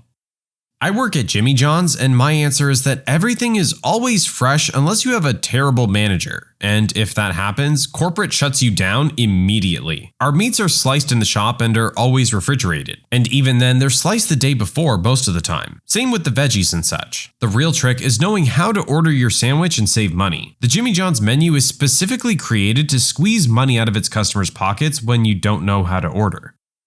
Subway worker here. A Veggie Delight, Kids Pack, or anything on wheat bread. The Veggie Delight doesn't have anything terribly wrong, it's just the same price as all the other subs. Seems like a waste to me. Even if you're vegetarian, there must be better options out there. For the Kids Pack, that thing is expensive. The 4-inch sandwich for your kid with 1 slice of meat costs the same as the 6-inch I could give you with a drink, with 4 slices of the same meat. The regular brown bread gets dry fast. If it's fresh, all the bread is good. Coming down to the end of the day, run from the sandpaper wheat bread. Ironically though, the bread that seems to stay freshest longest is the honey oat wheat bread. Not sure why. Things I do recommend, change your sandwich to a salad bowl. It's a pain for us to make, so I may regret this, but you get way more bang for your buck. Lastly, never order the roast chicken. It's alright, but I do guarantee there's some specialty chicken going for a cheaper price. And to be honest, all we do is add the various sauces to the roast chicken. So it's basically the same thing, just cheaper and usually with juice. And as an add-on, Subways are really good with food prep and all that. They always keep it fresh, replace things on time, and actually throw out what they shouldn't keep. Others get limited funding and have to make them stretch. A good indicator is the cookies. Every Subway bakes them fresh first thing in the morning. If you walk in and there are some that look slightly older than the others, then that's because they are. Lower your standards if you plan to visit an all-you-can-eat buffet when there aren't many people inside. The food has probably been sitting there for a while since nobody was there to eat it. I can't explain how many times I've gone to a buffet, seen nobody inside, and tasted the stale consequences of my poor judgment calls. I worked at Red Robin for a summer a few years ago. I'm not gonna lie, they were insanely particular about cleanliness, and I actually left that job with more appreciation for Red Robin than when I went in. For example, we had a health inspector come one day. My boss knew about it and didn't tell anyone. When I joked around with him about it later, he laughed and said something like, "Every day's health inspection day. My health inspection." Don't order DQ blizzards with extra sauces. Thanks to the flip it or it's free policy, this means that your now 80% liquid blizzard is almost guaranteed to just slosh out of the cup. At Pizza Hut, everything in the store is frozen when you get to us, so it's all the same quality because it's made as the order comes in. The gluten-free pizza just tastes like absolute garbage for obvious reasons. If you can avoid it, please do. Everything is fresh at Jimmy John's, minus their bread and cookies, sorta. The bread comes frozen and there's quite a process to bake it, but it's all made that day. Anything left over is sold for 50 cents a piece the next day. The cookies are frozen and just thawed, but everything else is fresh. My friend used to work at Wetherspoons, a UK pub chain, and you never want to eat their poached eggs. They come in a plastic cup and they're just popped out and microwaved. Pretty much anything in Wetherspoons is just microwaved crap other than the fish, which she was there some nights breading until 3 a.m. I work at a Domino's and I have some advice. Very rarely do we take notice of no garlic, light or extra buffalo sauce, or well or lightly done. So if you order with any of those things, keep in mind that drivers usually prepare the food and box it out of the oven. Unless specifically told, it's difficult to spot the instructions given by a customer. Personally, I would never eat the brownies, as they're all pre-made and despite being sinfully delicious, are not worth it. The wings are delicious, but usually fall under the same buffalo sauce dilemma. I recommend ordering mild wings instead of hot, as the only difference is the volume of sauce. Premium chicken is a scam. The garlic cups are not the same as what goes on the crust, which is delicious. I would drink a whole bottle if I were ready to die. And gluten-free pizzas are cut with the same pizza cutter unless specified otherwise. Never order more than 2 toppings on a thin crust. The cutter will spread the cheese and whoever prepares it will likely not bother to fix it. Never buy specialty pizzas. Make them yourself in the creator. And lastly, if you saw how the Parmesan bread bites were prepared, I don't think you'd want to eat them anymore. That being said, I make about 15 of them a day and I still eat them. For my Canadian brethren out there, ex-Tim Hortons baker here. I worked the midnight shift at a location that had a high employee turnover rate. Rightly so, as it was always understaffed and underpaid. Here's some tips. Coffee is supposed to be made fresh every 15 minutes. There should be a white marking on the pot indicating when it was last brewed. Look for the marking and make sure it's fresh. Coffee flavor deteriorates really quickly, and we don't mind making you a fresh pot, especially if we messed up and forgot to throw out an old batch. Decaf is hardly ordered in the mornings, so it's likely we'll have to brew a fresh pot or you're getting old product. If you want to order food, do it before midnight, as this is when we throw away the old donuts, buns, and bagels. They're usually sold to farmers who use them in their animal feed. Fresh donuts are usually available at 2 to 3 a.m., maybe earlier if the location is somewhere popular and not understaffed. Maybe later if the people in front are lazy liars who don't want to make food. The general consensus for drive-thru orders is don't order anything more than 4 coffees at most or 2 meals. The people on drive-thru are strictly timed and they get in trouble if they take too long. If you're ordering as a large group, please go inside. Don't make huge orders after 9 p.m. This is the time when the store is most understaffed, and all that's left is usually 1 or 2 people in front and 1 baker. If you see the baker up front or in drive-thru clad all in white, odds are the people in the front are really behind and called them off his or her routine. Forgive us if we get your order wrong and you need to repeat it once or twice. If we take a long time making your order, more than 5 minutes, we usually offer you a free cookie, but don't count on it. Ex-Olive Garden employee here. Everything is horrible for you. Ask a manager to see a nutrition menu and your jaw will drop. The butter that goes on breadsticks comes in the same jugs that motor oil comes in. Liquid form. Basically liquid cholesterol. I know you think you're healthy eating the salad and soup and bread with extra cheese, but you're not. The amount of salt in every soup is unreal. And the salad dressing even has cheese in it. Stay away from anything cream-based, Alfredo sauce, carbonara sauce, etc. Unless you enjoy gut-wrenching poops. Corporate will comp literally anything. I can't tell you how many times I've seen people walk out with twice as much stuff as anticipated, all for nothing. Not a worker, but I ordered a chicken sauce in KFC that wasn't anywhere on the menu, just on the internet. I got a cup with a little of some brown thing that looked, smelled, and tasted like the leftover from deep frying. Do you like flavored lattes? Don't order the Valencia syrup. I used it twice in a year. The bottle was dusty as heck. I don't know the shelf life of latte syrup, but it was old and dusty when I got there.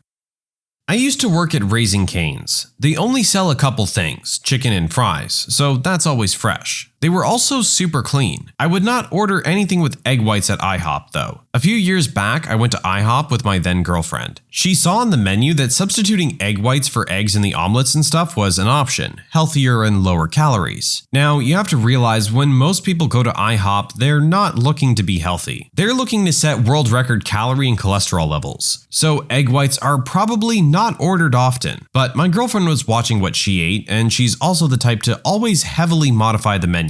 She almost never ordered straight off the menu. So she requests an omelet made with egg whites. The waitress seemed totally confused. In all honesty, I don't think she'd ever heard someone order that before, and she may not have even realized it was an option. She said she would check with the kitchen. She came back a couple minutes later and said the kitchen crew were looking for some egg whites. Then, about 10 minutes after that, she came back and said, "They found some egg whites, but they're gonna take a while to thaw out. Do you still want them?" Most people here would say no. Not my then girlfriend. She was like, "Great, thanks." Well, suffice to say, my girlfriend ended up with the worst food poisoning I've ever seen. She was vomiting every 45 minutes for almost 2 days straight. She had to be put on an IV and prescribed this special skin gel that stopped vomiting. It was insane. In all seriousness, for a brief moment, I honestly think she considered that she might die. So the moral of the story is to not order anything at a restaurant that looks like someone never orders it.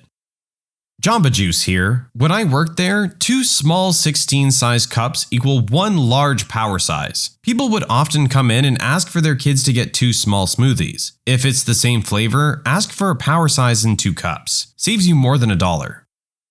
Whataburger in Texas and Southwest US area. Order everything. Haven't worked there in a decade, but unless quality has gone to the dumps, it's all worth ordering. Fast food for sure, but the kitchen should be spotless every night when it closes. You'll get diabetes, but not food sickness.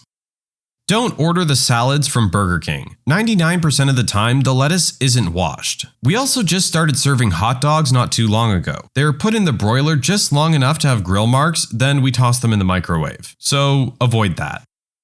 Back in the day, I worked for a concessionaire at a major sports arena. NBA, concerts, things like that. The standard rule was never order a hot dog from the concession stand until after the first quarter of the game or after the main act is playing. Why? Well, at the same time, we specialized in a nasty trick called reruns. Reruns were the unsold hot dogs from the night before. When closing up the stand, we were ordered to unwrap the unsold hot dogs, peel the meat from the bun, then take the dogs back to the sink and wash the stuck bread parts off. Now, crunchy buns went in a bag, the now rinsed hot dogs went in another bag. The next day, or week if the team was going on a road trip, the same hot dogs would be brought back out, reheated, and restuffed into those same buns. Those were the ones that were served first. I don't know if this is still happening, but at the time I worked there, reruns were a way of life. Those who worked in the stands hated the practice, but management insisted. We also reran popcorn, pretzels, and ice.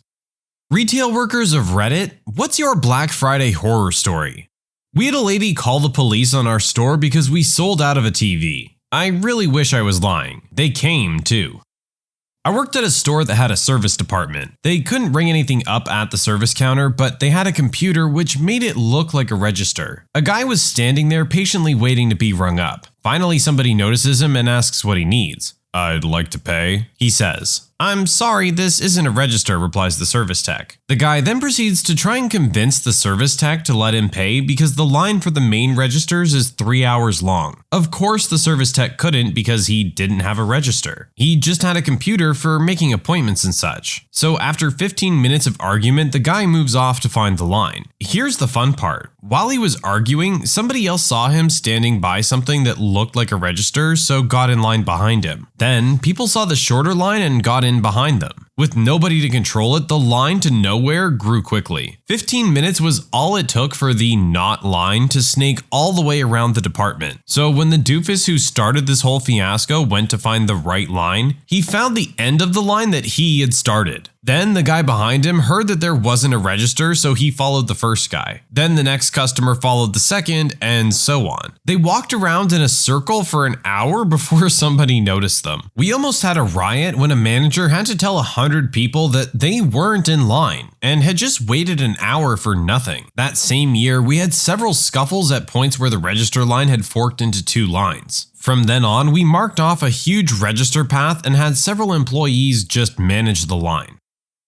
I worked at Walmart years ago. One of my managers thought she was being sneaky and swapped my Black Friday off shift with an on at 9 a.m. Normally, my shifts didn't start until 1 and ended at 9. So this was utter bull. I was in the bakery department and had to work all of Thanksgiving the day before, and they ended up needing more help. I came in at 6 a.m. that day and worked a 14-hour shift because most of my team had been given the holiday off. My manager's excuse being, "You're young, they have families they need to be with and kids to celebrate with." So I was pretty angry. I found out that the Black Friday sale was a 65-inch LCD TV and electronics and PS3s. So needless to say, it was going to be a bloodbath. I stayed in my department because there was literally no one else there and caught up on much needed sanitation. When the manager found out before the sale started, she came my way to rain down fire, brimstone, and bull on me. Thankfully, I could use their own stupid policies against them. There needs to be at least one member of the bakery crew on hand to write on cakes, and since I was the only one there, they were out of luck. I avoided all of the Black Friday chaos, got an easy day of work, and the perfect spot to watch all of it unfold, all while screwing over a manager I hated. It was a beautiful day. I work at the largest lingerie retailer in the country. We had a security guard set up for the beginning of Black Friday. A Southern belle mother decided she didn't want to wait in a 50-person deep line and that she would try and cut. Our security guard asked her multiple times to step to the back of the line or leave. She proceeds to ream him with every curse word in the book and ended by threatening him with a gun she had in her bag. This will be my last holiday in retail. My horror story is the customer who took a poop in one of my fitting rooms and then wiped with a $125 polo from Ralph Lauren. Nothing more needs to be said. I worked for a golf superstore as a cashier. Black Friday customers come rushing in and the line starts. I proceed to scan the first item and nothing. The registers are completely down and the lines are growing fast. The only thing we could do is take every transaction manually, write down SKUs, calculate tax, and use the old credit card swipers for 3 hours. I never worked retail during Black Friday again.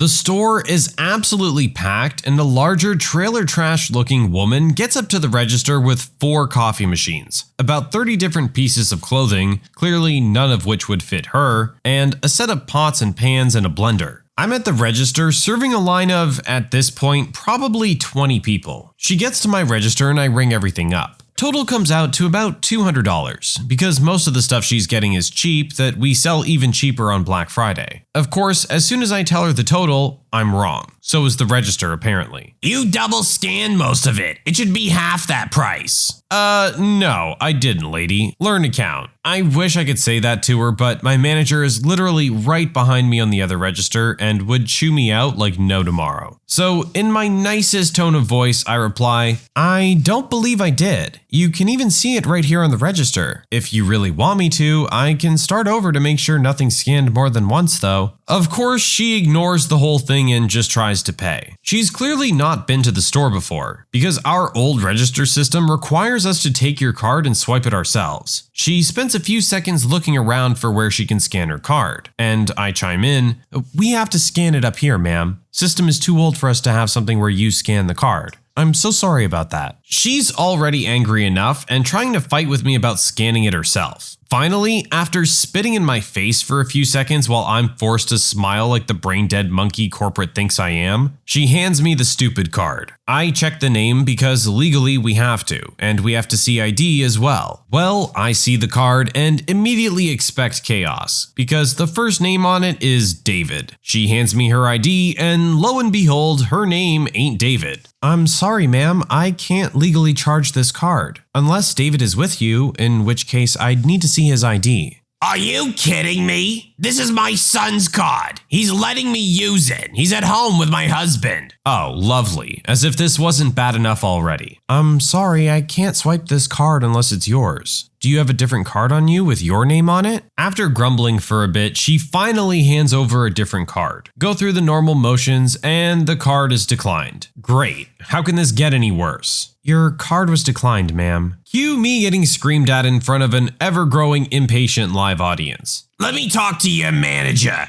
At this point, I can only pray that hell itself will swallow this demon up, or at least end me so I don't have to deal with it. My manager turns around from her register and says, just a moment, ma'am, I'm just finishing up this transaction, then I'll be right with you. Of course, this little old lady ain't got the time for that. At this point, I'm pretty sure my line at the register should be paying me for the entertainment they'll get out of this lady unloading all of her crazy on me. My manager finally turns around and has me switch to her register for the time being while she handles the crazy. I manage to get a few people through the register while I hear screaming coming from both sides, as my manager isn't great with being yelled at. I get a few comments and looks from customers basically saying, I'm so sorry, we're not all terrible, I promise. Finally, I hear the woman over there yell that she'll put all of her stuff back and go shop somewhere else. Thank God. Turns out that's not what she did. Instead, she ended up going to the exit on the other side of our department and trying to walk out with everything in the cart. My manager sees this and calls loss prevention, and so does the cashier on the register down there. Loss prevention sends some of their guys over to her and they try and stop her after calling the police. Now, I didn't get to leave the register because we were packed, but I was told she tried to fight a few of the people from loss prevention before the cops got there. Ended up with her getting arrested. The rest of my day sucked anyway, but that made it a bit better. When I worked at Best Buy, I watched 2 elderly ladies get into a fist fight over a Nintendo DS. That and cleaning the aftermath of Black Friday looked like a grocery store before a hurricane. When I was 15, I got my first actual job. It was at a clothing store and my first day was Black Friday. I thought it wouldn't be a big deal because I was hired for men's formal wear. When I show up at 4 a.m., my manager tells me I'm working women's shoes today only. Absolute madness. The worst part is shoe salesmen get commission, but since I didn't have employee numbers, I got only minimum wage, losing out on hundreds of dollars of extra pay. Pretty sure they did that on purpose.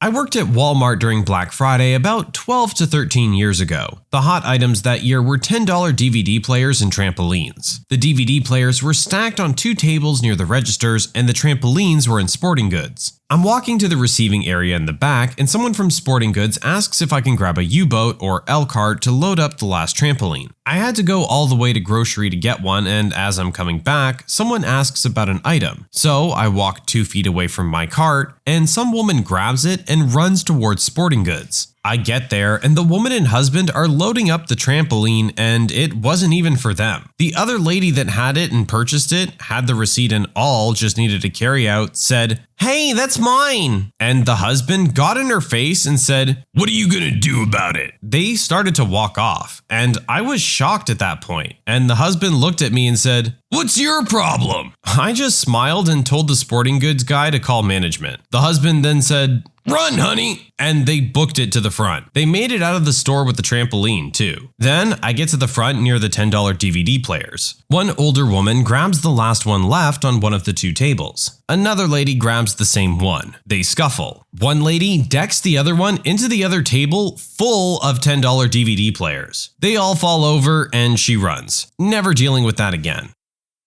When I was in school, I worked at Walmart for the holidays. They had a fun agreement where if you worked Thanksgiving 6 p.m. until Black Friday morning 6 a.m., you didn't have to come in Black Friday. Fun, right? So after Thanksgiving lunch with my boyfriend's family at 4 p.m., I headed to work where I put on an oversized yellow smock with a blue sun on it. I was put in charge of 70-inch plasma screen television vouchers. I was given 7 vouchers to distribute at 8 p.m. so customers could go to the register, pay for the television, and have it loaded into their car around back. So problems arose very quickly. A line for the 70-inch TV began as I started my shift at 6 p.m. As soon as 7 people formed a line, I had to turn people away. At 8 p.m., the vouchers were distributed. Customers 1 and 2 were husband and wife. They were an older couple who brought camping chairs to wait for their 2 vouchers. Here's where the mess started. Customer 8 approaches me for a voucher. I tell him that they've all been distributed and he was free to come back within the hour to see if anyone surrendered their voucher. He then becomes visually distressed and angry, to which there was nothing I could do. In comes customer 1 from before, the older man from the couple. He offers to sell his voucher to customer 8 for what was close to the price of the on-sale television that had not been purchased. Customer 8 agrees reluctantly and pulls out the money in exchange for the television voucher. The older couple then walks off with not only Mrs. Customer 2's television voucher, but also the newly acquired cash to buy said television at the register. In comes customer 9, who addresses me very angrily with, "Hey you, aren't you gonna do something about that?" while gesturing wildly at the older couple who totally scored and the poor guy who essentially paid double for a Black Friday television. I had to let that customer know that what the others did with the vouchers was their business. This guy got way too close to me and one of my coworkers noticed and came to help. The guy then takes off in a huff and claims Walmart cheated him. 2 months later, I quit to work in my licensed field and never looked back. Years later, still no regrets. I don't even like going into the store I worked at. Not retail, but I worked at a restaurant that is right across the street from the mall and open on Black Friday. So naturally, after people get great deals on whatever, they come to eat. Anyways, I'm sitting in back of the house Black Friday morning waiting for my inevitably long shift to start. It was incredibly busy as it was, but I wasn't about to clock in early. I was messing around with one of the managers when I heard a hostess scream through the walkie, "Help! Help!" So I immediately rushed to the entrance to see 2 grown men on the ground fighting, one in nothing but his underwear, and my shift lead trying to pull them off each other while screaming, "Stop! This is a family restaurant! There are children here!" I jolted forward in an attempt to break up the fight. This is where it gets weird. Everyone is gathered around this small area watching or trying to help, when someone grabbed a fire extinguisher and started spraying us with it. So we have a bunch of people trying to break up a fight between a man in his underwear and some other dude, and someone spraying us with a fire extinguisher while we have Christmas carols playing in the background. Finally, we get the fight broken up, cops show up, the whole 9 yards.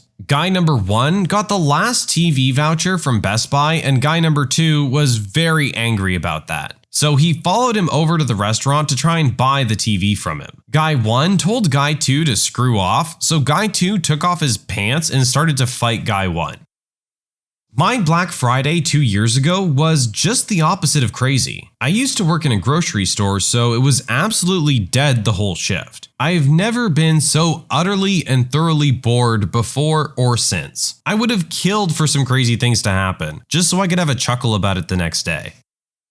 I work at a kids store where almost everything was half off for Black Friday. But the thing is, I normally help moms and grandparents at the register, so I don't see Best Buy style murder over televisions. I get old ladies yelling at my coworkers over the price of smiley face pillows and women bringing in hundreds of dollars worth of clothing and kitty makeup they bought weeks before at full price, just to buy it all back right away at sale price after the return's over. I also had a grandpa shout at me because I told him we were out of bathrobes. Good times. For me, I was working my first job, second week in, and I'm working the floor at a Best Buy on Black Friday. I wasn't great at my job yet, so they had me running people from the line they had set up to different registers and quickly answering questions from customers. No big deal. At about 1 a.m., as I'm running customers back and forth, we hear a commotion on the other side of the store, and a few police officers come in. Turns out, some guy had broken a bit of plastic off of one of the information plaques and tried to use the pointy bit to stab an employee in the neck. I never found out why he did it. Some people are just crazy. I'm so incredibly thankful not to be working retail anymore.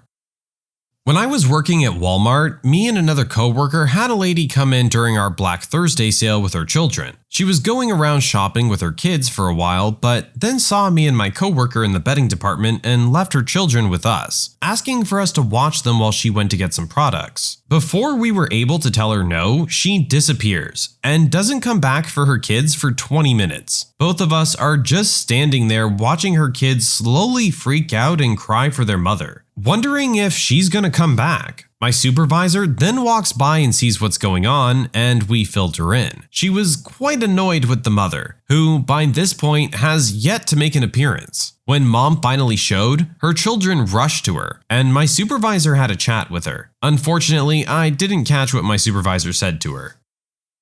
I worked as a cashier at Target 2 years ago on Black Friday. My particular store opened at 7 on Thanksgiving, and I had to be there from 6 p.m. to 6 a.m. I don't know how other stores do it, but for mine, we had vouchers for the big ticket items like the new iPads and huge HD TVs and so on. So there usually wasn't a stampede of people, and the lines to the registers were set up very efficiently, doing all the preparation we can to avoid making it complete chaos. I began to feel hopeful that it would be an okay night, well worth the holiday pay. As the doors were unlocked, I could not have been more wrong. At around midnight, 2 large women come to my register with 4 carts piled with random crap they had coupons for. Just imagine 40 bottles of shampoo, 50 sticks of deodorant, 25 2-liters of soda, etc. All just piled in there. I take a deep breath and begin scanning items. And as I tell them the total, somewhere around $800, one of them pulls out a wad of slightly damp coupons from her bra. Stifling the urge to vomit, I accept them and proceed to scan/attempt to scan roughly 200 coupons. After doing about 20 of them with only 3 or 4 working, I decide to look at the coupons and sort them into expired and non-expired, as well as coupons from other stores that we didn't take. We would take manufacturer's coupons and Target coupons, but we wouldn't take a Bed Bath & Beyond coupon. About 20 minutes later, some coupons were hard to make out because of the dampness, and the ladies insisting I sort through them all, I finalized the tally and proceeded to scan the maybe 30 coupons that were valid or acceptable. The ladies realize that the pile is significantly shorter than it should have been and start complaining to me about the lack of coupons. I explain the situation and continue scanning and then putting them away in the register. The lovely part came when the ladies realized their total was only reduced to around $700. Screaming that I was trying to scam them, the lady demanded I scan all the coupons. I politely explained that I could not scan the majority due to them being expired or unusable at our store. She then asked what discounts I could give her, and when I said that I couldn't give her any besides the normal 5% if she paid with a red card, she began pulling at the neckline of her shirt, asking if there was anything she could do to get a discount. Let me stop here and say that I am partial to the thicker female form, but I'm not particularly attracted to someone who looked like a pregnant Michelin man. So I again politely refused and said if they had any more valid coupons, I would be happy to scan them. Otherwise, their total was X. Now the fun part. The two land whales decide their rights have been infringed upon and begin screaming profanities, prompting the team lead and 2 AP officers to come to my register rather quickly. Upon seeing people who looked in charge, the ladies began telling them how I failed to do my job and things like that. After I told my boss what I did, she agreed with me and said that I was following the store's policy. The ladies then tipped over all 4 carts full of their crap, spilling it all over the aisle, threw change at me and my team lead, and proceeded to waddle out of the store. I quit right then and there, and now I'm loving my job at a bakery.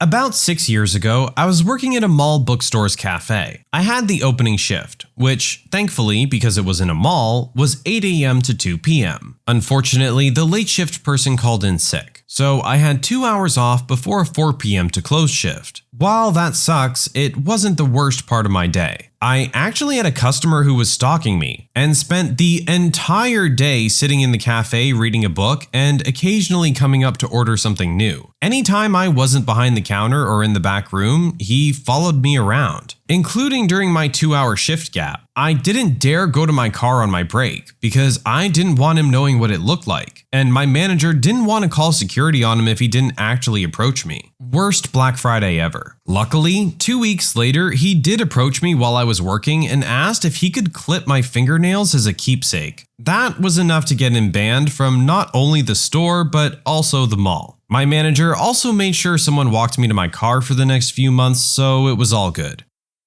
Last year, my store had some seasonal cashiers start on Thanksgiving Black Friday, and within the first hour of his first shift, some idiot tried to steal cash out of his drawer and stuff it in his apron. Our AP guy simply walked out of his office and escorted him off the floor until the police arrived without the customers noticing.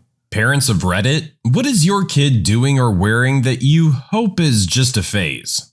My 7-year-old saw a ceiling fan installation video on YouTube, and he's now obsessed with ceiling fans. He's gonna ask Santa Claus for 4 new ceiling fans for Christmas. My teenage son is going through the I don't have to shower every day even after rugby practice phase. I've tried to tell him he stinks, but for some reason he thinks I'm crazy. I hope this ends soon. My teenage daughter claims that our family is a communist dictatorship and she has no rights. I sighed and told her it's more like a fascist dictatorship or maybe even a monarchy.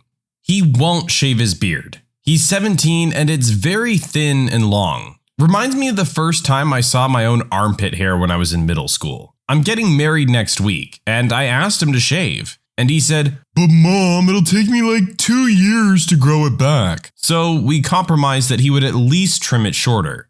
Lying, but in a really incompetent way. She's nearly 3 and has started trying to get out of doing stuff by making the most outrageous and clearly untrue statements. Like, you can't brush my hair, I haven't got a head. And I can't put my shoes on, I'm a box and boxes don't have feet. And things like that. I try not to just laugh in her face, but it's difficult.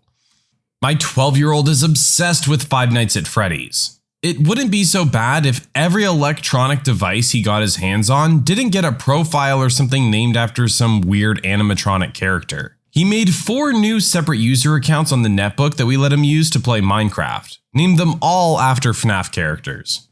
My son is 13.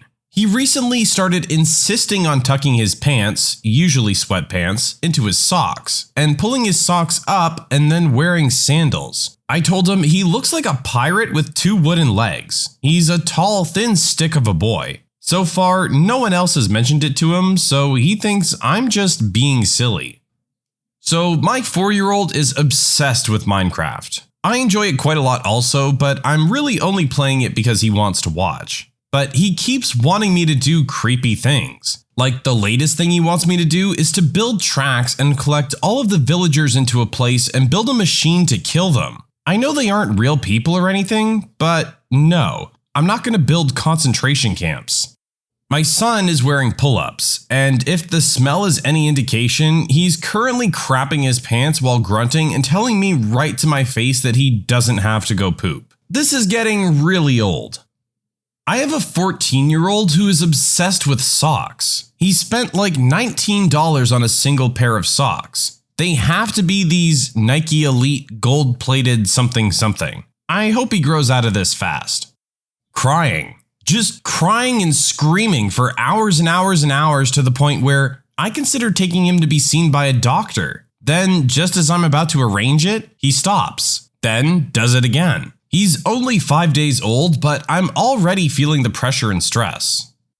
So, my 12-year-old son keeps saying that he's a bean boy. At first, I thought it was just a stupid game, but I checked his internet history and it is 85% bean related. I really hope it's just a phase.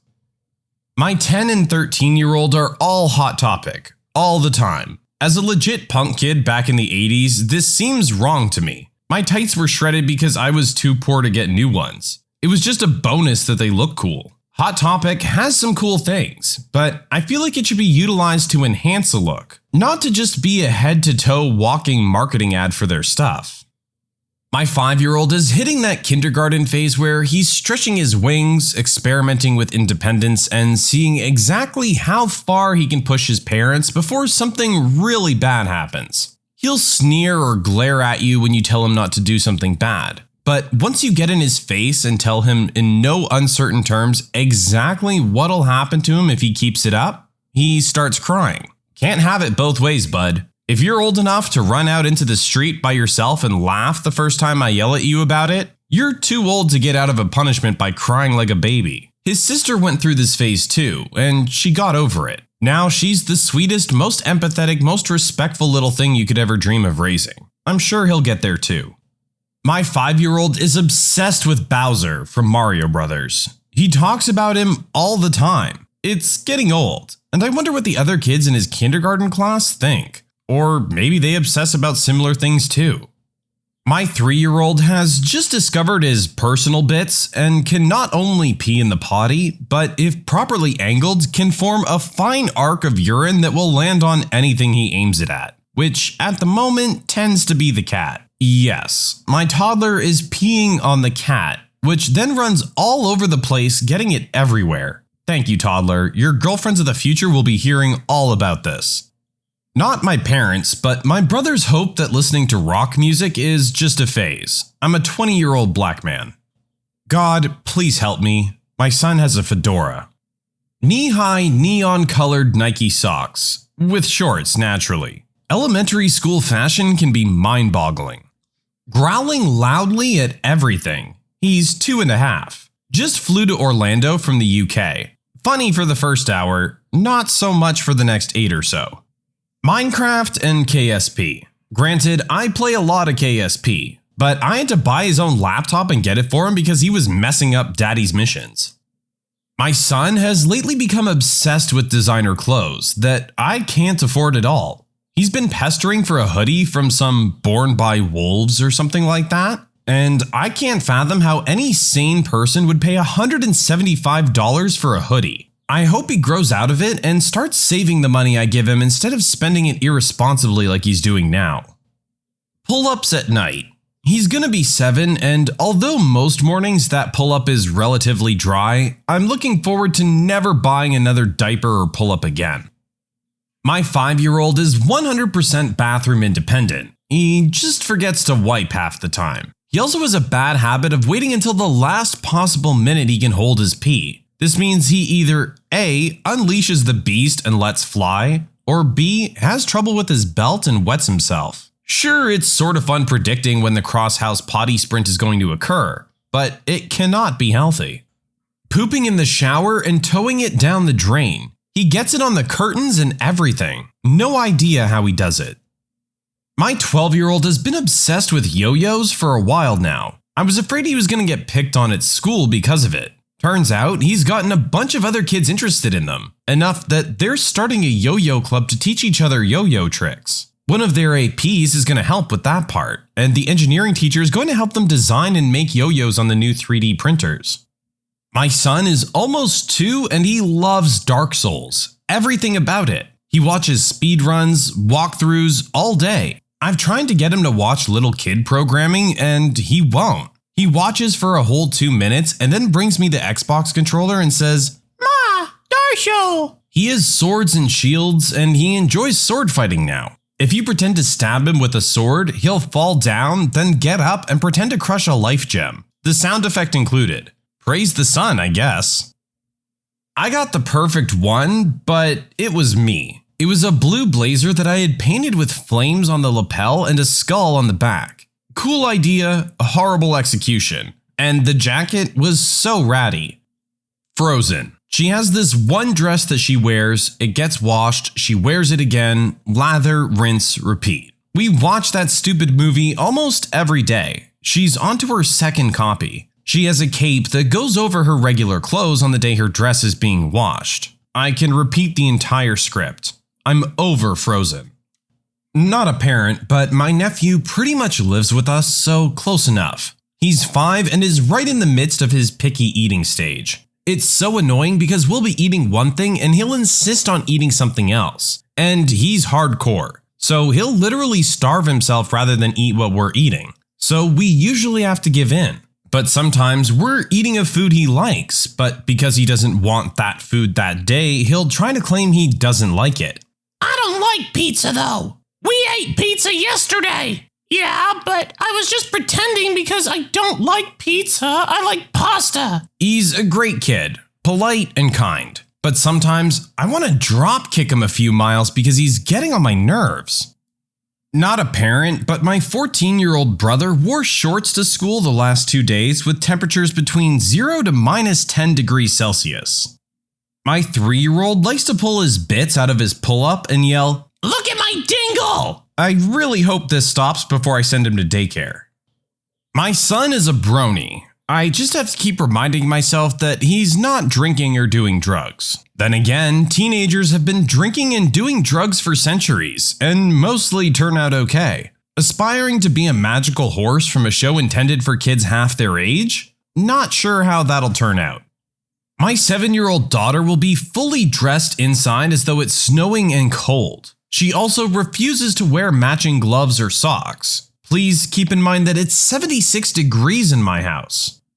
I guess it's more his attitude, but he's really materialistic and status conscious, at least as much as a 6-year-old can be. He's always comparing his stuff to other people's stuff. I don't really understand where he gets it from, because I'm not like that at all. On the one hand, it's cool if he's willing to work for the nice things he wants. On the other hand, it's not cool if he's just so obsessed that it's taking over parts of his brain, you know? He only wants to play sports that have the most gear. Because he likes the gear, not necessarily the sport, and he has to have the nicest shoes. If his friends have some cool thing, he must also have that cool thing. He's the one who leaves the toy store saying, "That's really cool you got me these things, but why didn't you get me this too?" Yes, I've tried putting everything back and leaving the toy store. This just seems to be the way he is right now. He also thinks he's an expert after spending 2 minutes learning about something. That is really infuriating. No, you're not an expert on sharks because we read half of a kid's book on sharks. He also likes to be the best.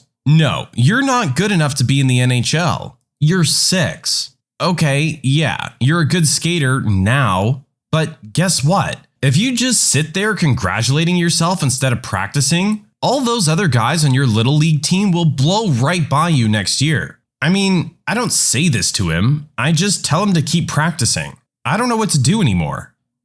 My 9-year-old son really likes sleeveless shirts. My grandma bought him a bunch, and he chooses his daily outfit, which is always a sleeveless shirts with shorts every day. All of the shorts he owns are plaid. It's like he's all preppy on the bottom and hillbilly on the top. I don't care too much because who really gives a crap what their kids wear as long as 1, it's appropriate for the event, and 2, is clean. It's embarrassing to go out in public with him, but screw it, he's happy. I'm 24 and childless, but I really hope my rabbit stops pooping on my sofa soon. Not a parent, but my little brother has been playing a lot of computer games, and instead of using the normal hand configuration, ring finger on A, middle on W and S, and index on D, like a normal person, he uses his index for all 4 keys. It drives me crazy. My 9-year-old daughter dresses in as much black as she can get her hands on, and is flattered when people compare her to Wednesday Addams. She's also very into some YouTube channels that I really don't get. like Miranda sings, and endless videos of people putting together outfits for different occasions. Which wouldn't be that weird if she didn't try to insist on spending 80% of her life in the same shapeless black schmat. My 6-year-old thinks he's Bruce Lee, and my 9-year-old thinks he's Paul Phoenix. Roughhousing is good, but honestly, they tag team me while I'm asleep. All I hear is, "What-a?" and I'm out cold again. Not a parent, but as a kid, I used to have a Hercules phase after binge watching the Disney movie. Used to take one arm out of my shirt like a toga and walk around with a sword, insisting to be called Hercules. I do miss my toga. Obnoxious YouTube videos. My Little Pony, Shopkins, Minecraft. I don't know how these people get so popular because their voices are downright painful. I truly wonder if Cookie Swirl C keeps friends with her fakey little girl voice. She has to be in her early 20s. I want an interview where she's asked, "What do people say when they find out your YouTube is all about you playing with kids' toys?" My daughter is obsessed with death. She's 9 and will ask hypothetical questions such as, "If this ferry sank, how many people would die?" Or, "Are there sharks in these waters? How many people have been eaten?" She seems to have toned it down a little bit in the last few months at least. I am so sick of Caillou and Daniel Tiger, these whiny little brats. But she's 5, and it's nice that she's not watching gender-driven drivel or wants to watch stuff with material that's too mature for her. My 7-year-old keeps making giant monoliths in Minecraft for Lego characters. His village worships a 400-foot Emmet. House full of 15-year-old girls, and they all call each other, and me sometimes, bruh. It's like they aren't even trying to finish a whole word. They gave up in the middle of it. Crocs. My 8-year-old has a hand-me-down pair. 4-year-old was dying for a pair like her big sis. Then 2-year-old wanted some too. Next thing I know, my husband will want a pair. And divorce is just too expensive. Hoping the Crocs phase goes away soon. She likes to drop her pants, shake her butt at me, and sing, "Botswana, Botswana!" She's nearly 6. At least she only does it at home. My daughter likes to sleep during the day when I'm awake, and then fuss and not want to go to sleep at night when mom is tired. She's a month old, but I can't wait until we get her schedule all figured out. My 2-year-old marches around the house with T-Rex arms and growls at us. She'll also chase us around the house while planning to be a dinosaur. Scares the crap out of other kids who come over to visit. Now that I think about it, she learned it from me, so might not be growing out of this one. My 13-year-old daughter judges everyone who is the least bit different from her, and is incredibly annoyed by almost everyone and everything. I'm really hoping she'll quickly learn to just stop caring. My teenage daughter is dating a girl, which I completely support. I'm just surprised. I just wish she would change because I have no clue how to deal with it. Do I treat her girlfriend like I would a boyfriend? Not allowed in my daughter's room, not allowed out late, etc.? Or do I let her run wild like I do when she's out with her other female friends? It seems wrong to treat her differently than the other girls, but at the same time, I don't want my daughter doing things she's too young for. This would be so much easier if it were a phase, or if she were already an adult. I could just be like, "Hey, that's awesome," and move on. Instead of getting up and going to the bathroom in the middle of the night, my 4-year-old pops a squat right beside her bed and pees all over the floor. I make her clean it up every time, yet she still does it. Roblox on my gaming PC. He's 11 and always goes back to Roblox. I don't get it. I have a huge Steam library, but I can't get him to play anything else. When my daughter gets upset, annoyed, overwhelmed, or overtired, she turns her head to the right and spits on the floor, like a continuous 6-inch long saliva snail. My kid is about to be 3, and for the last 4 months or more, he's been using the toilet absolutely fine. Now, all of a sudden, he poops in the garden. He likes the moon to see his bum plums. His words, not mine. I have a 22-month-old boy, and he's obsessed with plucking the hair out of all of his teddies and any toys that have hair, to the point that the seams tear open. He'll then cram as much of it as humanly possible up his nose. I have no idea where he got this from, and it's worrying that it'll get stuck one time. We've binned all furry teddies since, but any chance he gets, He'll try to pluck carpets, rugs, and even blankets. The boy is a nutcase. Anytime anybody farts, my 3-year-old blames me, even when I'm not even in the same building as him.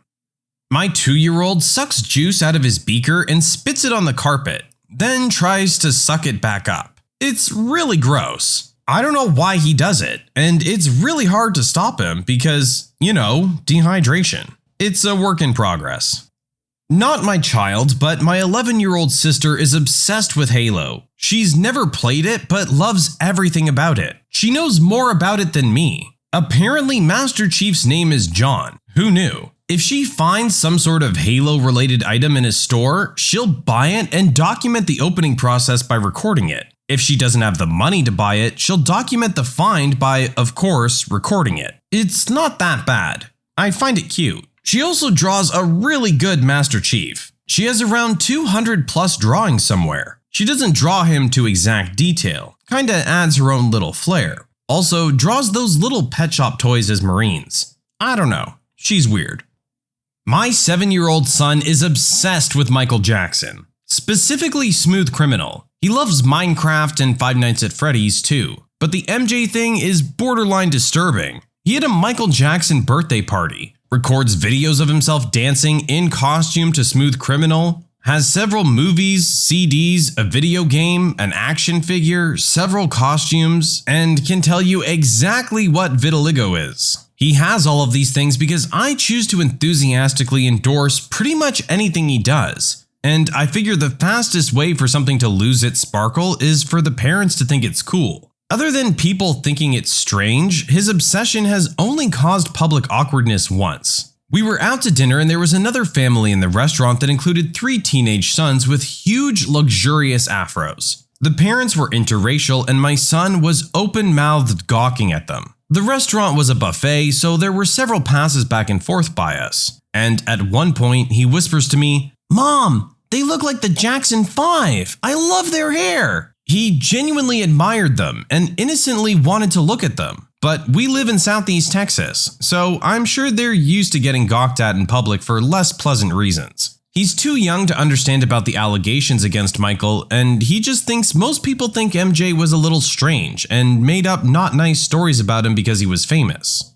Who's that guy or that girl from your office, and what did they do to earn that title? I'll start. I used to work inside sales at an HVAC company just outside of Toronto. There was a guy there named Stan. Stan was money. Stan tried so hard to be social, but didn't quite know what he was doing, which often led to hilarity. Here are a few examples of Stan being Stan. Upon learning a coworker was Polish, he said, "You're a Polak?" Then told her every anti-Polish joke he knew. He genuinely thought she would find it funny, and he was laughing the whole time. After not getting a promotion after his review, since there were no positions for him to move into, nor was he anywhere near qualified, he created a petition to have our sales manager fired, and went around to everyone in each department and asked them to sign it. Nobody signed it except for him. My personal favorite was at a company barbecue. Stan and one of the guys from shipping decided to do mushrooms. The barbecue was at the president of the company's house, so this was wildly inappropriate. After about 45 minutes, he was going around from person to person shouting, "Go G-Men!" to the guys. He was a New York Giants fan and the season had just started, and asked the girls to dance with him.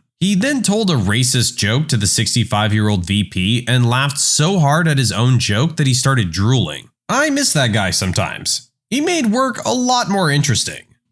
A guy at my work, let's call him Roger, claimed that you can get high-octane racing fuel by mixing 89 octane and 93 octane in your gas tank. Roger told me on my first day here 7 years ago that if I wanted to know any good Asian massage parlors nearby, he'd recommend the good ones with the happy endings. First day at work. He used to watch webcam girls from the Philippines on his desktop at work, stripping, doing other unsavory things, etc. Then he went over and married one and now she lives here. She's half his age and probably less than half his size. He took a Filipino coworker to see his buddy's band at a local bar. Turns out it was a biker bar, frequented by a lot of some kind of Aryan nation-style bikers. The coworker told me that there were signs up extolling the virtues of white supremacy, and that everyone was glaring at him the entire time he was in the bar. When he went to point it out, Roger just laughed and said, "I come here all the time, it's no big deal." Roger snores through meetings. Roger at one time had some kind of narcolepsy or something, and would fall asleep in his cube. Coworkers frequently threw things at him to wake him up. The weird thing is, he's actually a pretty nice guy. If you got arrested or something and called him at 3 a.m. to come bail you out, he'd do it, even if he'd only met you once for like 10 minutes. He's very friendly and sociable. He's just really strange.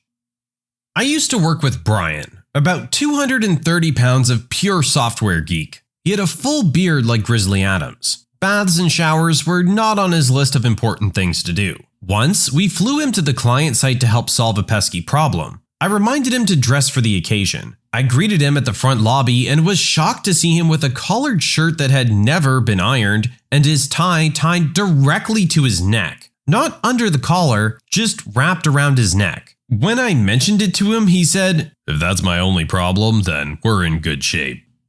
A direct quote from my colleague. "I woke up on an old mattress next to my boyfriend's brother in an abandoned church wearing a bikini in Tuscaloosa. And that was the first time I'd ever done Xanax." She also brought a pink briefcase full of adult toys to work at a law firm because she had an adult toy party to host later in the evening. She lived in a house that didn't have a kitchen. She has 2 pet squirrels and her husband plays in an awful nu metal band. She also crushes up pills on her desk with her keys and snorts them when she thinks no one's looking.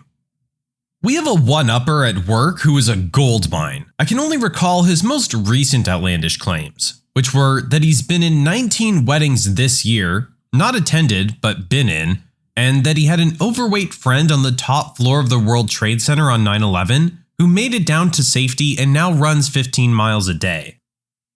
I was working in an open concept office where we used an instant messenger to communicate. One day, working late, it's only myself and that guy. He disappeared for like 20 minutes and then came back, but I didn't notice much. He types to me, "Hey, do you like my haircut?" And I look over and he's just locked eyes with me after shaving his head with a razor in the bathroom. I used to work with a guy who was an excellent engineer, but frequently subject to fits of rage when things didn't go well with what he was working on. Picture the scene. Typical cubicle farm with engineers hard at work, and the only sound you hear is the sound of tapping on keyboards. Suddenly, the sound of hysterical angry cursing and someone slamming their keyboard on the desk repeatedly. Everyone leaps to their feet in alarm like a bunch of prairie dogs scanning the room for the source of the noise. Almost at once, everyone realizes that it's just Tim having another tantrum, smiles at each other, and quietly sits back down. Later, our secretary walks over to his office with a new keyboard, puts it on his desk without a word, and then walks back. A woman at my company has decided instead of paying off her student loans, she'll simply get more degrees. She's 40 plus on her 4th master's degree and does nothing but complain about schoolwork all day. Probably at least $100K in debt. No comprendo. That guy at my current company is John. John is a conspiracy theorist. He believes that the anti-theft RFID things at the doors of Walmart are designed to scan your credit cards and the metal strip in money in your wallet to see how much money you have to spend. John talks about secret CIA trains that run in tunnels under the city. John used to work for a cell phone company and tells us stories of how he installed scanners on light poles on nearly every major road to scan for a unique identifier that all vehicles emit for government tracking purposes. John believes the building we work in has chemicals applied to the HVAC system, which is making us more compliant with government programs. John will never use his ATM card to buy meals because he doesn't want the government to track what he eats. John calls a $20 bill a yuppie meal coupon. I actually thought that one was funny. Ice cream is called whipped lard. Eating at Panda Express is eating an endangered species meal. John once told me about his collection of different sized rubber gloves he has at home. He has a pair that go up to his shoulders for cleaning the bathroom. John also believed that all major leaders of the world belong to the same family tree. Also, our building has anti-earthquake devices attached to it, so the building shakes gently every so often. John claimed that the shakes were the CIA shooting mind control beams up from their underground trains. John believes our secretary at the front desk keeps a log of when John entered and left the building. Most days, John would ride the train to work, and every so often he would say, "Better stay indoors, they're spraying again." Spraying mind control drugs, that is. Sadly, John quit a few months ago. On the day he quit, he sat in his car in the parking garage for 4 hours before he worked up the guts to call his boss on the phone and quit. He instructed that his desk be boxed up and sent to his home. No one has heard from John since. My good friend Paul works in the warehouse at our company. He's gotten into every sort of trouble imaginable. He tipped a towering stack of construction materials over the back of our yard's wall. He slammed the forklift into one of our delivery trucks when he dozed off. He's gone to the wrong construction site 100 miles away from the intended delivery site. But he's a genuinely good-hearted guy, and the company's had mercy on him. He's still with us. Tons of funny stories always coming out of the warehouse from this guy. My personal favorite? Paul's an Iron Maiden fan, and he's always singing while he works. Well, one day, Paul decides to sing a parody version of Caught Somewhere in Time, with the clever lyrics of Caught with Shaft in Hand. So he's just belting out these inappropriate lyrics as he moseys over towards the will call counter. Who should walk in but one of the sales directors giving a tour of the warehouse to a new female salesperson. Paul rounds the corner, continuing the chorus with "Caught with shaft in hand," and bumps directly into the sales director. He plays it off like nothing happened, shakes his hand and the hand of the new employee, who were both giving him odd looks. To add to the hilarity, when they finally depart, we notice his fly's been down the entire time. I'm not even sure where to start. We have that family working in our warehouse. It's a mother and her son and daughter. The son was recently fired for reasons that I'll get to in a moment. They're as trashy as you can possibly be. Think of all the stereotypes and you'll have thought of them. So here's the laundry list. The mother, married to a guy that has dementia and 13 stints in his heart. They filed medical bankruptcy 3 times. Most recently, her husband tried to end himself but ended up only shooting himself in the shoulder. She always wears t-shirts with sayings that she thinks are clever. To really put the icing on the trash cake, she smokes Pall Malls. She and her children commute to work together, but every month their car gets repossessed, so they end up getting a new crappy vehicle. No one is sure how they pull that off. What, with all the bankruptcies and other bad credit issues? She watches every reality show and wants to talk about them with anyone who will listen, and doesn't understand when you tell her that you don't watch whatever it is she's talking about. So You Think You Can Dance is a prime example. The daughter. She smoked through all 4 of her pregnancies, claiming that her mother smoked when she was pregnant with her and she turned out fine. She lives in a trailer but gets peeved if you call it a trailer because it's on a permanent foundation. She also has a Tourette's type head twitch and blinking thing going on. She has no neck, just a head that suddenly becomes shoulders. She's constantly broke, but spends every available penny on sending her 2 daughters to beauty pageants, and then makes everyone in the company look at the pageant photos. Surprisingly, they've actually won a few.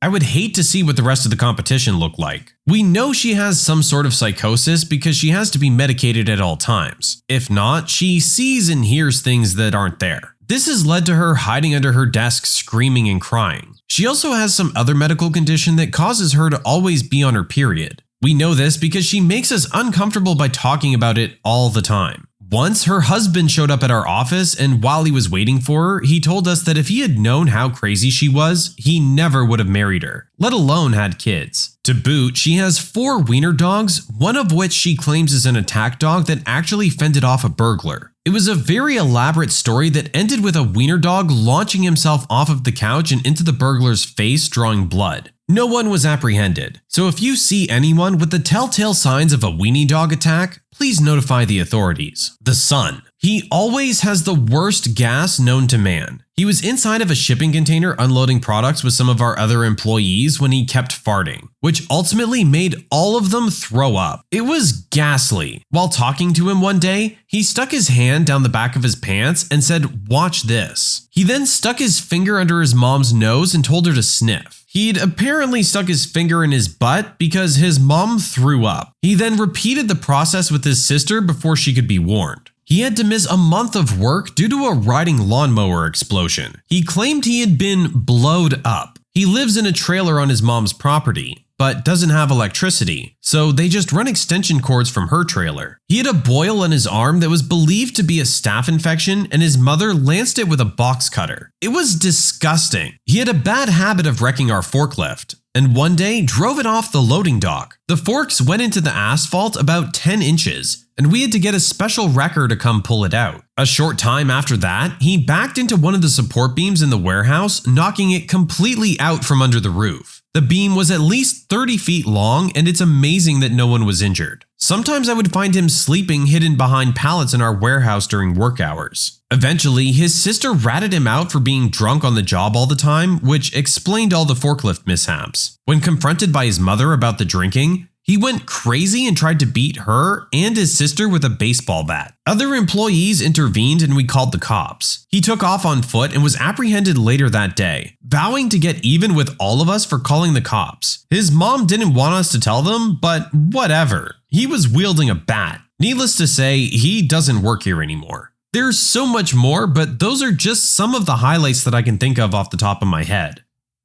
We'll call my coworker from a few years ago Ed. Ed was a British man living in the US. He had pictures of the Bush family as well as a picture of the Queen in his cubicle. He was also a bodybuilder and ate a strict diet of small meats numerous times a day. He had a lot of food pre-made and delivered to him, and he'd bring it into work. It was very common to see Ed eating, and none of us really cared since we knew it was part of his overall workout regimen. He'd often microwave single potatoes, snacks, leftovers, etc. But then there was that day Ed didn't know his fish had spoiled, and he threw it into the microwave. The office smelled horrible for the rest of the day. There was also that one time he came over to my desk with a bleeding face. He said he'd nicked himself while shaving and asked me to clean him up and bandage him. He brought alcohol, prep pads, and ointment and a band-aid. He also told me that once he wanted to have my babies, which was confusing because he was gay. I tolerated all of this because I was lonely and had a crush on him that I didn't understand and never admitted until now.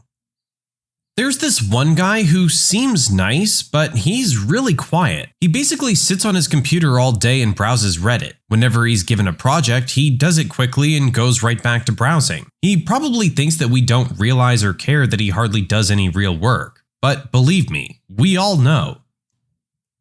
Our guy only recently got fired. One of the conclusions we had eventually reached about him was that he was completely incapable of feeling empathy, which is not really the best person to have as your main customer support representative. But that was what he'd been hired to be. He was mostly frightening in that position because he never stopped smiling or being cheerful, even if the customer was freaking out at him or if he was bored out of his mind. This in itself doesn't cause for alarm, but he was a strange dude. On his second week in the office, he found out that there weren't any dentists that provide ozone therapists in our city. So he took 2 days off and drove to a nearby city in order to get his teeth ozoned. He would ask, "How was your weekend?" in the most interested voice you could imagine. Inflection perfect with Tobias Funke asking, "How are you?" You could tell him, sure, with him exploding into laughter at every event that happened, no matter what it was. If you asked him how his weekend was, he would be extremely sure it was a great weekend, but then wouldn't be able to recall exactly what he did, ever. After a month of working there, he started complaining that our insurance company, which he wouldn't receive benefits for until he had been there for 3 months, didn't cover his ozone therapy. He kept a steamer crockpot thing in the break room and steamed a mixture of carrots and spinach every single morning, which he would then eat out of a bowl at around 10 a.m. The smell was atrocious, and everyone complained about it the first day he did it, until we found out someone was making that horrible smell on purpose. He called it borscht for unknown reasons, which our Russian salesman nearly flipped out over every time the word came up. He was kind of an idiot when it came to support as well. We have a support ticket system that handles all of our clients for all of the different services we offer. He actually had copy pasta that he was putting into every single ticket with a lot of idiotic troubleshooting steps that didn't apply to 75% of our clientele. When someone called in to report our support center was down, he asked them to submit a support ticket about it. He was overall a bit of a know-it-all, being very good at selling clients things that they didn't need and would later complain they spent thousands of dollars on. By the time he was fired, clients would call in and immediately ask to be forwarded to sales, even for stupid support issues, just so they wouldn't have to talk to him. Not as bad as some people's that guy, but by the time he was fired, everyone in the office was being driven up the wall.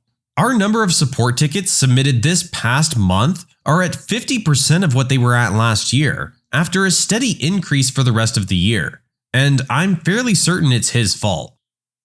I will say this, don't discount that guy too quickly. An old friend of mine used to share stories about a coworker that would always say and do wildly inappropriate things, much along the lines of the original poster's examples, and including picking food off of said friend's plate in the break room, uninvited of course. My friend was nice to the guy anyway, despite the annoyances, and considered him a friend. Anyway, long story short, my friend died suddenly one day after he'd quit his job with that guy a while back. The guy was on his Facebook friends and ended up producing quite an outpouring of feelings and sympathy with the family and friends of the deceased. He would note every time he drove by my friend's old house or anything. And not obnoxiously, but in a very genuine and caring way. He was very kind and supportive to all of us that were grieving. He obviously was a very caring and very friendly individual, just totally socially inept. The moral of the story? Some of those guys are just totally weird, but some are actually really nice people that just don't know how to interact well. Give them a chance and you might make an invaluable friend for life. This guy was far more loyal than the trite normal people my friend had worked with, some of which made brief and non-sentimental remarks on his death. That guy seemed to be the only one that was really truly affected by this.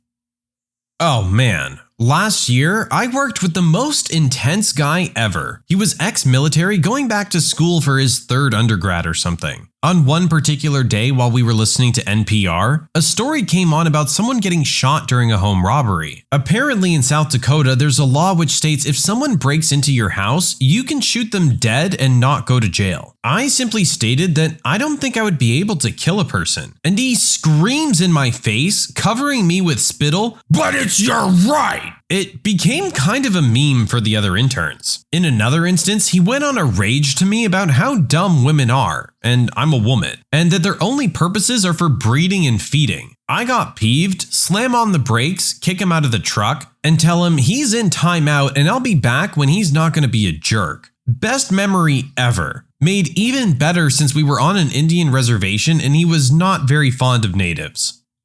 There's a man at the grocery store I work at. We'll call him Monty because that's his name. I hate this man. He embodies everything that is wrong with society and fills so many stereotypes it isn't even funny. He's from New Jersey. Therefore, in his mind, he must be a mobster. He acts this way all the time. To everyone. Heavy Brooklyn accent, even though he's never been to New York. Self-admittedly. Unnecessarily argumentative and overly confrontational about anything. He acts like people asking him to do things like his job is an affront to him on par with assaulting his mother and kicking the Pope in the balls. This man is built like a 3/4 full sack of crap with thinning hair, zero charisma, and yet he still hits on the female minors we have working here. Did I mention this man is about 70 years old? Divorce lawyers of Reddit, what's the worst way you've seen someone screw over their spouse? My uncle represented this guy getting a divorce from his wife of 15 years. Super toxic breakup, and they split everything 50-50. Even the land that the house they lived in sat upon. Well, she decided to build a house right behind the other house. Mind you, this was a lot of land, probably 200 yards separating both home sites. So the back of the houses faced each other. The house gets built and my uncle gets a call from his client asking about the legality of a situation he'd gotten himself into. Apparently, his ex-wife would spend a lot of time in her backyard, so he saw her all the time. What he did was buy a female dog and name it the same name as his ex-wife. Anytime he would let his dog back in from her being outside, he would yell, "Susan, you B-word, get in here." He would also yell if she was peeing on the flowers. "Susan, you B-word, quit peeing on the flowers." Or, "Susan, you B-word, quit digging in the dirt." The ex-wife called the cops on him a couple of times, but there was nothing they could do because the dog was registered under the name of Susan, and she was in fact a female dog. So there you go. The couple separated 10 years ago, but didn't officially divorce until a couple years ago. She was going to get his house, so he burned it down, then faxed her the transfer of ownership forms. He might be going to jail for arson though. I worked at a law firm that was subpoenaed as part of a divorce between a partner at the firm and a partner at another major law firm. The woman issued more than 70 subpoenas to banks, firms, investment companies, you name it. She was convinced he had squirreled away $20+ million overseas behind her back. It got so bad that she dug up receipts from 25 years ago to try to put together his grand conspiracy puzzle. In the end, after she racked up $1.5 million in legal fees and 7 different lawyers, the judge said that this is ridiculous. There was no conspiracy, and you're not entitled to a portion of this phantom $20 million. Mind you, this was a major law firm partner who was acting this way. She made millions per year in her career, but she apparently lost her mind. Bad separation. Wife filed a restraining order on the husband. Very common. Wasn't a terrible guy, but not great either. A year into the divorce, his mother was dying. He asked his sister to speak with his ex-wife and asked to bring the kids to see her in the hospital before she died. The wife never did. Instead, she went to the court and said he violated the restraining order by trying to contact her. You can't contact someone through another party. He admitted to it and explained the situation, but was found in breach of the order. His mother died while he was locked up, and the wife never brought the kids to see her. Story from my parents who are lawyers. So, throughout the divorce proceedings, there was a car that was a huge point of contention between the husband and wife. After months and months of saying he would never let the wife have the car, the husband concedes in exchange for something great, like one of their summer houses. It turns out he'd been driving the car for 3 hours every day in a big loop around the city, putting thousands and thousands of miles on it, basically making it worthless. The amount of planning and spite that went into that was amazing. I did some consulting work for 2 divorce attorneys when I was in grad school. Their client was a career airline pilot. His wife worked part-time, so there was a huge income disparity. It was an ugly divorce. During the process, but before the final decree, tax time rolled around. The wife's attorney calls my guys and says, her accountant just called. If they can just share their W-2s and file jointly, they each stand to save about $8,000 over filing separately. My guys took that info to the husband. He says, screw her. Losing $8,000 is going to be way worse for her than it will for me. Cold as ice, man. Over here in the Netherlands, most legal costs are paid for by the government if your income is below a certain threshold. In practice, this means that if one of the spouses in a divorce has little to no income and the other one has a normal income, the one with the normal income will have to pay a lot if the process drags on. Considering there are plenty of ways to drag it on, I've seen cases approach ridiculous amounts of billable hours. There is a catch to this, however. Your lawyer is paid a set amount if he or she is paid by the government. However, should the money you receive after a divorce or whatever exceed a certain number, you're expected to pay your own lawyer, which is the reason we still keep track of the hours in these cases. So this one woman who thought she was screwing over her ex-husband by dragging the divorce over multiple years got a payout of 40,000 euros by the end of it. Unfortunately for her, she had to surrender most of that straight back in lawyer costs. There was a certain sense of justice in there. Also proves time and again that when there is conflict, the only true winners are usually the lawyers.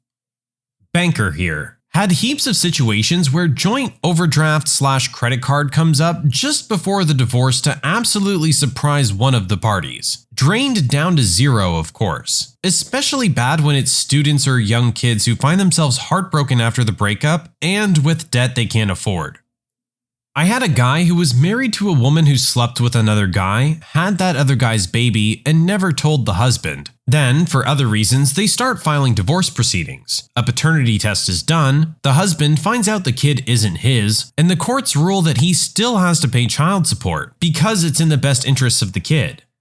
I handled a divorce between a wife who was a teacher and a husband who was a CVS cashier. I represented the wife. For all intents and purposes, the wife was the breadwinner of the family, and she supported herself, her husband, and their 2 children. I should note, one of the children was severely autistic and required intensive and expensive rehab and education. During the process of the divorce, the husband, living alone, sued the wife, caring for both children, for temporary spousal support. He met all the statutory guidelines to receive it, but it just came off as slimy. At the day of the hearing, the judge reviewed all of the facts and spent 20 minutes tearing the husband a new one. He called him a vile creature that was everything wrong with society. The judge then told us that his hands were tied and that he was forced to grant the spousal support, but he let everyone know how little he thought of the husband. As we were leaving the court, the husband just kept saying to my crying client, "Just like Goodfellas, screw you, pay me." It was literally humanity at its worst. I'm not a divorce lawyer, but being a banker, I get to delve into the personal lives of people, and this is what a customer had told me. Well, basically, the divorce was cut and dry, but as a professional, that's not my business why. But I'm worried about his financials though. My guy was the breadwinner in the house. He was a construction foreman, I believe, so he was the guy planning, paying, and watching his employees. He was great. Apparently, his wife wanted everything. But the thing that ticked him off the most was the fact that she took the boat. His boat that he had purchased before ever meeting her. The funny thing is though, she can't afford anything to move the boat with, like a truck. So he had to legitimately move his boat with his truck to some place she was staying at and just leave it. He lost his boat. He asked me at the end how old I was. I tell him 21. He told me never to get married. I'll get to keep all my stuff at the end.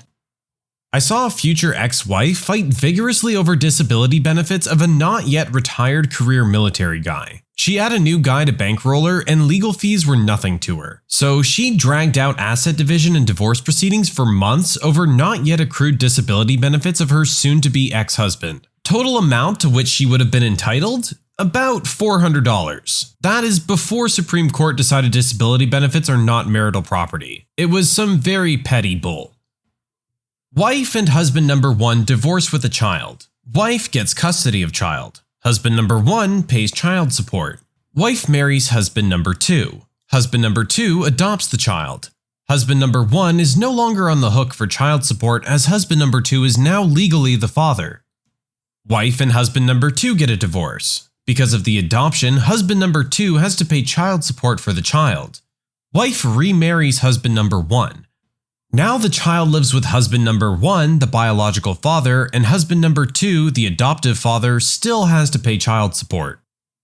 My wife is a divorce attorney, so she told me about this one. The couple was still living together during the divorce process, but separate bedrooms and all that. Anytime the husband would buy a snack like chips or crackers, he'd come home to his soon-to-be ex-wife, who would smash the bag until the snack was dust but never open it. So anytime he'd go to eat a snack that he thought was new, he'd only end up disappointed. He was not awarded a restraining order or anything for this either. He was super mad about the dust snacks, however. I was a clerk of the court and we handled a lot of divorce files. You wouldn't believe how many people submit nude pictures of their soon-to-be exes into court to record as evidence. Not because the pictures are relevant in any way to divorce proceedings, but simply to humiliate them. Court files, unless sealed by the judge, are public record, so anyone who cares to look can access the court file and all the exhibits. Family court is the most depressing division. Don't send nudes to people. The husband cheated on his wife and she found out. One day she went back to their old house and put shrimp in all the curtain rods. The husband, who was trying to sell the house, couldn't figure out where the smell was coming from. He ends up selling it at a massive loss and below value due to the smell. The wife was the one who ended up buying it. The husband was a pretty good dude, as he was a good dad to the kids and was a good provider for the family. He wanted to get the divorce over with as amicably as possible, but the wife, who had actually cheated on him, wanted everything, including the guy's soul apparently. She got the house, custody of the kids, and alimony, but they both ended up racking up thousands of extra dollars in attorney's fees over a vase and a journal. Both items belonged to the husband's grandmother and were her only possessions that made it through the Holocaust before she immigrated to the US. The judge ended up ruling that the wife got possession of those items too. As soon as she got her hands on them, she smashed the vase with a hammer and burned the journal. She left the pieces of the vase and the ashes of the journal at the doorway of his one-bedroom apartment he had been financially forced to move into.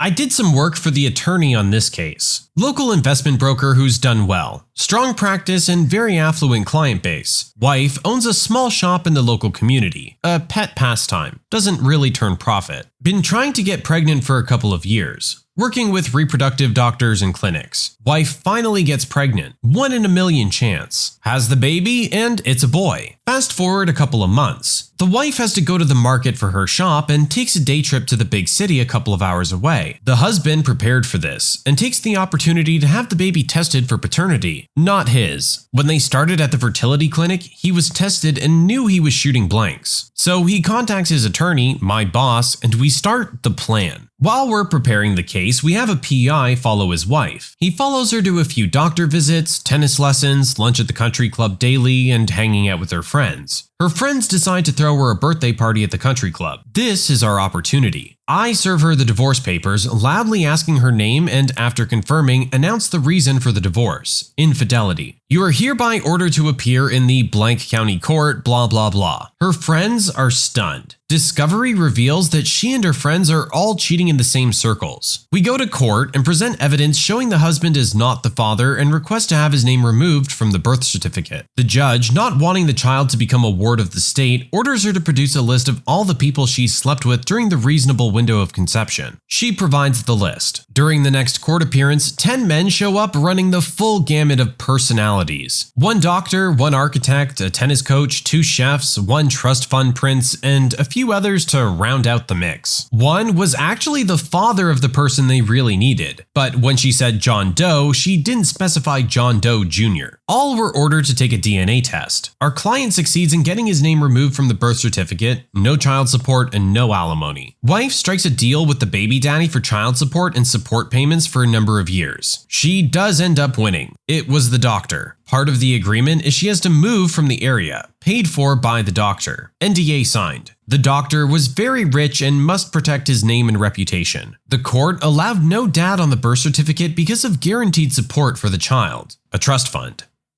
The wife was at work when the husband closed on their house, but he took his mom and she signed the papers. Years later, they divorce and wife demands the house, but gets an eviction notice from the mom. Wife had no idea they'd been paying rent.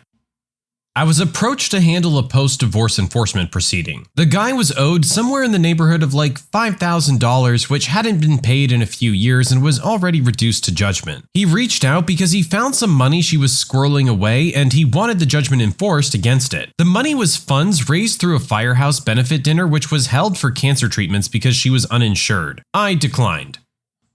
I had an epic client who hated his wife's guts. He was asked to pay an interim maintenance of rupees, $3,000 per month. This guy goes to the bank and gets $3,000, all in 1 rupee coins, and gives it to his wife in court. Technically, it's legal. So the wife had to sit and count all the coins in court. And then he says he wants the bag back. Technically, it's his bag. So this lady is left with 3,000 coins and no way to carry it home. This guy was an evil genius. I used to be a paralegal, but not a lawyer. I remember reading about one case that I couldn't remember the name of when I went to look for it. The parties had about $15 million in assets, and the husband had owned about 90% of the assets going into the marriage. The courts wanted to award the wife about $2 million and give the husband the rest. And the husband wanted to leave her destitute. He ended up spending all of his money to fight at every step of the way by filing frivolous motions and just generally doing whatever he could to be a jerk. After attorney fees, penalties, and costs and money wasted on schemes, the total remaining assets the parties had was about $500K. The courts awarded all of it to the wife and left him completely broke. Guy wins lottery big time. Millions. Never tells his wife. Technically, half belongs to her. Taxes already taken. So he just needs to note it in tax forms, which wife always signs without looking. Divorce. Husband offers no hassle. Generous divorce settlement, which her lawyer advises her to take. He moves to a nearby town and lives normally, gradually losing touch with everyone who knows him. Then he moves again, losing touch with everyone. That's when he starts spending the dough. This one's a bit of a story, but here goes. The guy lives on his family farm all his life. His mother lives with him, but the father had already passed away. One day, his mom says he should get a wife as he starts getting a bit older himself. He finds someone online. She has a teenage daughter already, but whatever. Things move along and they're all living together on the farm. He does the farming and decides to let her handle the books. The wife then sees how much money this guy's actually got and starts spending a lot of it. Sends the daughter to private schools, starts buying expensive things, etc., etc. But she doesn't pay the farm's bills. The land was still on mortgage. He finds out because he gets a call from the bank saying that he's past due and nothing's been paid. He ends up losing the farm. He gets into a big argument with his wife. They split up, she gets him and his mother kicked out of the house, even though it was their house to begin with. So he leaves to the city. He doesn't like it. After all, he was farming out in the country all his life. So he calls up his friend, asks if he can come back to town and stay at his place. Friend says sure. He arrives at his friend's house. The friend isn't there. Instead, he finds his ex-wife and her daughter. He snapped. He took a gun from his vehicle and shot and killed them both. I've got a few stories from my husband who's an attorney. A man had been assaulting his 5-year-old daughter and the wife found out about it, left him and filed for custody. The vindictive SOB accused his wife of assaulting the daughter just so she wouldn't get custody either. The girl went to his wife's parents and suddenly the husband remembers that the wife's parents also assaulted her too. Again, all this just so that the wife wouldn't get custody. The girl ended up in foster care for a whole year while the investigations went on, and the wife and her parents were cleared. The father served time and is now allowed supervised visits. Then there was a woman who was married to a man who sold guns for a living and loved hunting more than anything. She accused him of domestic violence because she knew he would no longer be allowed to own or carry guns. Next, a woman in the middle of a divorce invited her soon-to-be ex to reconnect, seduced him, and offered him alcohol, then threw him out of the house. She called the cops and reported seeing someone swerving on the road. He was arrested, taken to jail, and lost his job because of the DUI. His job involved driving. Lastly, a man told his wife that he would give up custody of their twin daughters if she agreed not to go after spousal support or ask to split any assets. She agreed and the divorce was finalized. The day the papers were signed, he went after full custody of the twins, saying that he could take better care of them because he had a big house and she only had an apartment, and he made more money and things like that. Just to leave her with as little as possible, he told his attorney. When the judge wouldn't grant him custody because of their previous arrangement, he went after one of them and permanently split up the twins. So many stories, but generally the cases that sickened me the most went like this. Wife has baby. Husband has zero interest in child and even resents the attention that the child takes away from him. Tells wife that she is 100% responsible for this child, even financially. Wife realizes that husband is a jerk parent and that makes him a jerk partner. She would actually rather be a single parent than deal with his man-baby nonsense. Divorce petition is filed. The husband is told by his lawyer that the more time he has with his kid, the less child support he'll have to pay. The husband starts going to doctor appointments, doing stuff with the child, and, being a parent. The parties are now divorced. Husband has a 50-50 timeshare and is a doting father. All wife wanted was for husband to take an interest in the child, but she had to divorce him to get it.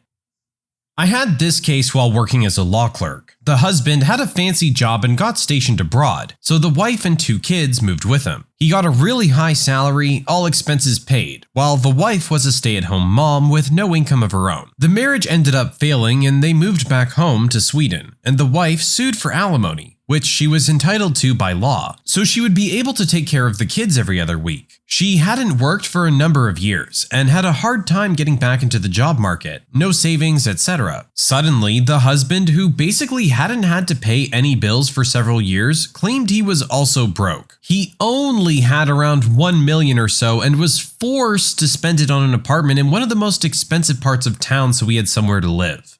People who quit a job in the heat of the moment, what chaos did you leave them to handle? I didn't get a bonus because they felt the overtime I did paid me more than the bonus they gave to everyone else. I didn't know what to say after that, so after a few hours, I offered to get coffee for everyone. I left and never came back or contacted them again. I keep thinking that I should go back with coffee now that I've been gone for 10 years and just act normal. When I was a programmer at an insurance company, one of the longtime programmers had been with the company for nearly 20 years. This guy originally wrote most of the financial system himself, from scratch, and had maintained it with the help of a couple other people. Every month, he did the month-end processing, and every quarter, he did the quarter-end processing. Every year-end, yep, it was him. There was a change in management a couple of times, and he kept getting treated worse and worse. He was being treated unfairly, asked to do unreasonably more work than he was already doing, getting thrown under the bus, that kind of thing. He finally had enough, and one morning he came in, walked to the manager's office and quit, then walked out the door. In the aftermath, it took a team of 4 other people months and months to get things back together and to a point where things were serviceable. I got stabbed in the shoulder while working as a bookmaker, or betting shop manager. I was the only key holder, and while the paramedics were tending to me, the area manager was on the phone asking me to open the store the next day. I closed shop for the day, came back once I got out of the hospital, put my keys in the safe, and left my notice on the desk. The store didn't open for 3 days while they sorted a field manager. I worked for a landscape company doing new installs. Our owner was cheap with a bad habit of constantly biting off more than he could chew. One year, he asked if we wanted any part of a school project in a city we didn't live in, over 2 hours away, and we said no. He said that was fine and would just bid on one school for his crew who lived in that area. Instead, he bid on multiple schools and got 3 of them. Obviously, none of us are happy about this, and he claimed that he'd put us up in hotels so we wouldn't have to commute. He never did. The work itself sucked, way more than a crew our size could handle, and the owner's brother did absolutely nothing. He was supposed to be the project manager / supervisor, but literally all he did was play Clash of Clans on his phone and yell at people about not being fast enough. After a few days, I was done. I'd grown sick of the job anyway, but this project really sealed the deal. Having to commute 4+ hours a day and then physically destroy myself was taking a toll fast. I woke up Friday morning, called the owner, told him I quit and to stop taking more work than he can manage. He blew up, but I just hung up the phone and went back to sleep. 2 weeks later, I get a call from him. He's begging me to come back because after I quit, 2 other guys did too. The project is now woefully behind schedule and he's going to get fined if things don't pick up and get finished. I told him he should have thought of that before he bit off more than he could chew and expected a small crew to do it all in a short time frame. He got quiet and then asked if a 50-cent raise would get me back. No, that was the last time I ever heard from him, and I can't find his company website anymore.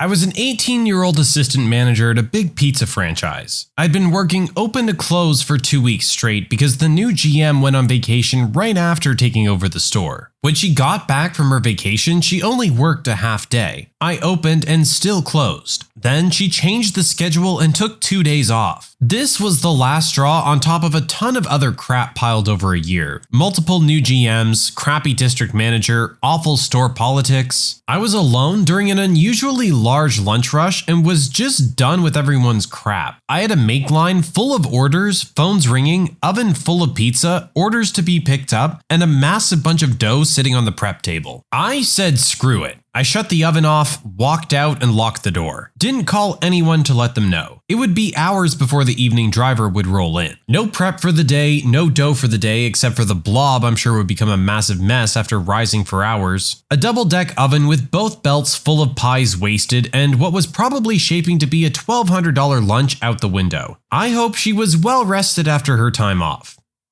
Shoppers Drug Mart. I had simply asked for better hours after working ridiculous late night hours for over a year. Instead, they hired a new guy and gave him the exact hours I asked for and then had me train him. So when training wasn't going very well because the new guy was super slow, they blamed me for it. Now, I had a good standing with everyone at this store, but I didn't need shoppers, and I let a lot of crap slide every day. So again, when I asked for vacation that I deserved because I was never sick and punctual as heck, I was denied it. And the next day, the manager had 4 weeks of vacation set. So to make it up to me, they offered me all these insane overtime shifts for the next 3 weeks. So I waited for the frozen deliveries to arrive that same day. The boss was packing up to go home, and when he said goodnight to me, I said, "But who's gonna do this frozen in delivery. He laughed and said, "You are." So I replied, "Nope." And he became super cross, so I started laughing. "What are you laughing about?" he says. So I said, "Screw you, I quit." Now there was no one to finish the night shift. He immediately asks for the uniform. I said, "No, screw you, I quit." I had never done that before or since. Uniform went in the trash. I always worked the close shift at a fast food joint. My managers loved to hand out citations for any little thing. The policy was 3 strikes and you're out. I had 2 strikes and was told to clean up the entire front end and bathroom in an hour or risk getting a 3rd strike. To put things in perspective, I had to close the register, count the money, clean up the front end, restock everything, sweep and mop the floors, and clean the entire bathroom, including the toilets, for basically $8.05. I walked into the bathroom just to see what to expect. It looked like someone had finished projectile pooping all over the toilet and then decided to pee next to the sink. I knew I wouldn't be able to do everything in an hour and that I would get fired regardless. So I took my uniform off and walked home shirtless. I worked as an engineer at the mill and was responsible for operation and process adjustment of certain pieces of equipment. I was able to make it work better than specified results, but my managers required more production, less power, etc. So at this point, the machines reached its capacity, and further pushing it was risky and a huge amount of investment was needed. I was told by the higher-ups that, "You didn't even try to do it, only said some lame excuses." I was done with this and called to the manufacturer of this equipment. Long story short, instead of instructions and advice, they sent me a job offer for local service rep. After I quit the mill, my ex-colleagues tried to push the machine above the limits and successfully broke it and stopped the production for a couple of weeks. I worked as a small engine repair tech for a larger company. I'm also in the National Guard. I had gotten hurt and needed physical therapy, and 1 or 2 days a month I would have to miss because of an extended drill weekend. Well, my boss didn't like that, and she decided that she would punish me by making me stay later than everyone else. She was punishing me for going to physical therapy for a workplace injury and for being a soldier. Now, you may be thinking, having to stay late to keep up on your work doesn't sound like that much of a punishment. Normally, you would be right, but trust me, she was doing a lot more to make sure it was a punishment. Well, one day after being told I was not given approval for the 1 day of vacation I had asked for 3 months in advance to go see the eclipse and generally being treated like a slave, I was like, why am I doing this to myself? And clocked out at the end of my shift. That next Monday after drill weekend, I showed up, packed up all my tools, and took off. My boss started freaking out when she saw what I was doing. I left and found out that me leaving cost her over $100,000 because she had to ship my workload to another state to get another shop to work on them. That meant she needed to pay to ship them and then pay to ship them back. And since her shop didn't do any of the actual work, she never saw any money for any of the repairs. It was like 80 riding lawnmowers. I had a job as a fairly niche field service engineer in IT. Started off covering my local area, which was fine. Maybe an hour traveling time to my most remote site tops. Then they lost an engineer in my adjacent territory, and I had to cover that too. This put my travel time up to about 2.5 hours each way. That wasn't great, but it was temporary, allegedly. Then they lost another engineer, and guess what? I had to cover that area too. That meant I was having to do up to 4 hours driving each way just to get to a site. And then they expected me to put in a full 8-hour day. I mentioned this to my manager and pointed out that if I was pulling multi-day jobs at a site 4 hours away, it would be far better for them to put me up in a hotel. But they said, nah, as it was unusual for me to do multi-day installs. Anyway, a month or so later, I was expected to put in a complete new system at a site, spec'd up to 4 full days to do it. High-profile client, and I basically told my manager I needed a hotel. They pushed back. It's only 4 days, you'll be fine. Just charge them the travel time as worked hours. Which is fine, but I was salaried, and they were the ones invoicing the client, so no overtime for me. Anyway, on the second day, I arrived at nearly lunchtime after a massive accident on the motorway held me up for 4 hours, and was greeted by the client chewing me out. I thought, screw this, packed my tools, left the site with their old system ripped out, and a pile of unopened boxes of new kit, switched off my mobile and drove to the head office. I parked close enough to the main entrance that the car operated the automatic doors, went into reception and told the receptionist, very politely, it wasn't her fault, that I quit. All my gear was in the car and here are my keys, phone, and pass. Then walked out and got a cab home. I found out from a friend that they lost that client, which was one of their main ones, even after my manager basically spent the rest of the week installing the kit on his own without any documentation, since I'd written the spec and accidentally kept it.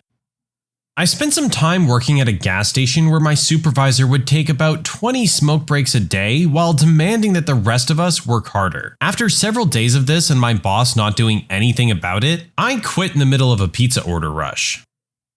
Oh boy, let me tell you about my last day of Walmart. It's Monday morning, my day off, and I was pulling out of my doctor's office after getting blood work done when I receive a call from my manager. Let's just call her Demon Queen. Demon Queen asks me to come into work because of 2 call-offs. Thinking that I didn't have anything else planned and could use the overtime, I agreed. I informed her over the phone it would take me an hour to get home, dress, and drive to work. All I heard from her was an annoyed, "Fine, just get here." 1 hour later, I arrived at work. Just as I was getting to the deli where I work, my manager, who was behind the counter by herself, starts yelling at me for being late, in front of not 1, not 2, but a line of customers. I attempt to remind her of our conversation, but she cuts me off, tosses her apron, and storms out of the deli. I'm forced to shrug it off, apologize to the customers, and get to work. Later, I have a customer walk to the deli and ask about our rotisserie chicken, something not uncommon. I explain it'll be over an hour before they're ready, and suggest driving 5 minutes north to the other Walmart. He nods, thanks me, and walks away towards the front. I thought nothing of it, and continued to cook popcorn chicken. 5 minutes later, the same customer comes back with none other than the Demon Queen herself, who's asking me about the rotisserie chicken. I once again attempt to explain how long the chicken has left to cook and the suggestion I made. No sooner am I finished speaking than she berates me for being lazy and telling a customer to go elsewhere. I ask what else is there I could do, as I couldn't make the oven cook faster. Her next words stick to this day. "I want you to do your job or you can kiss it goodbye." A moment of pause from everyone. Zoe and May have been listening in the entire time, as well as the customers they were helping. I ponder, then smile. Okay. I apologize to Zoe and May, wish them the best of luck, and walk out of the deli towards my manager. I stop in front of her, take off my apron, kiss it, say goodbye, and walk out of the store. I still have my name badge and hat to this day.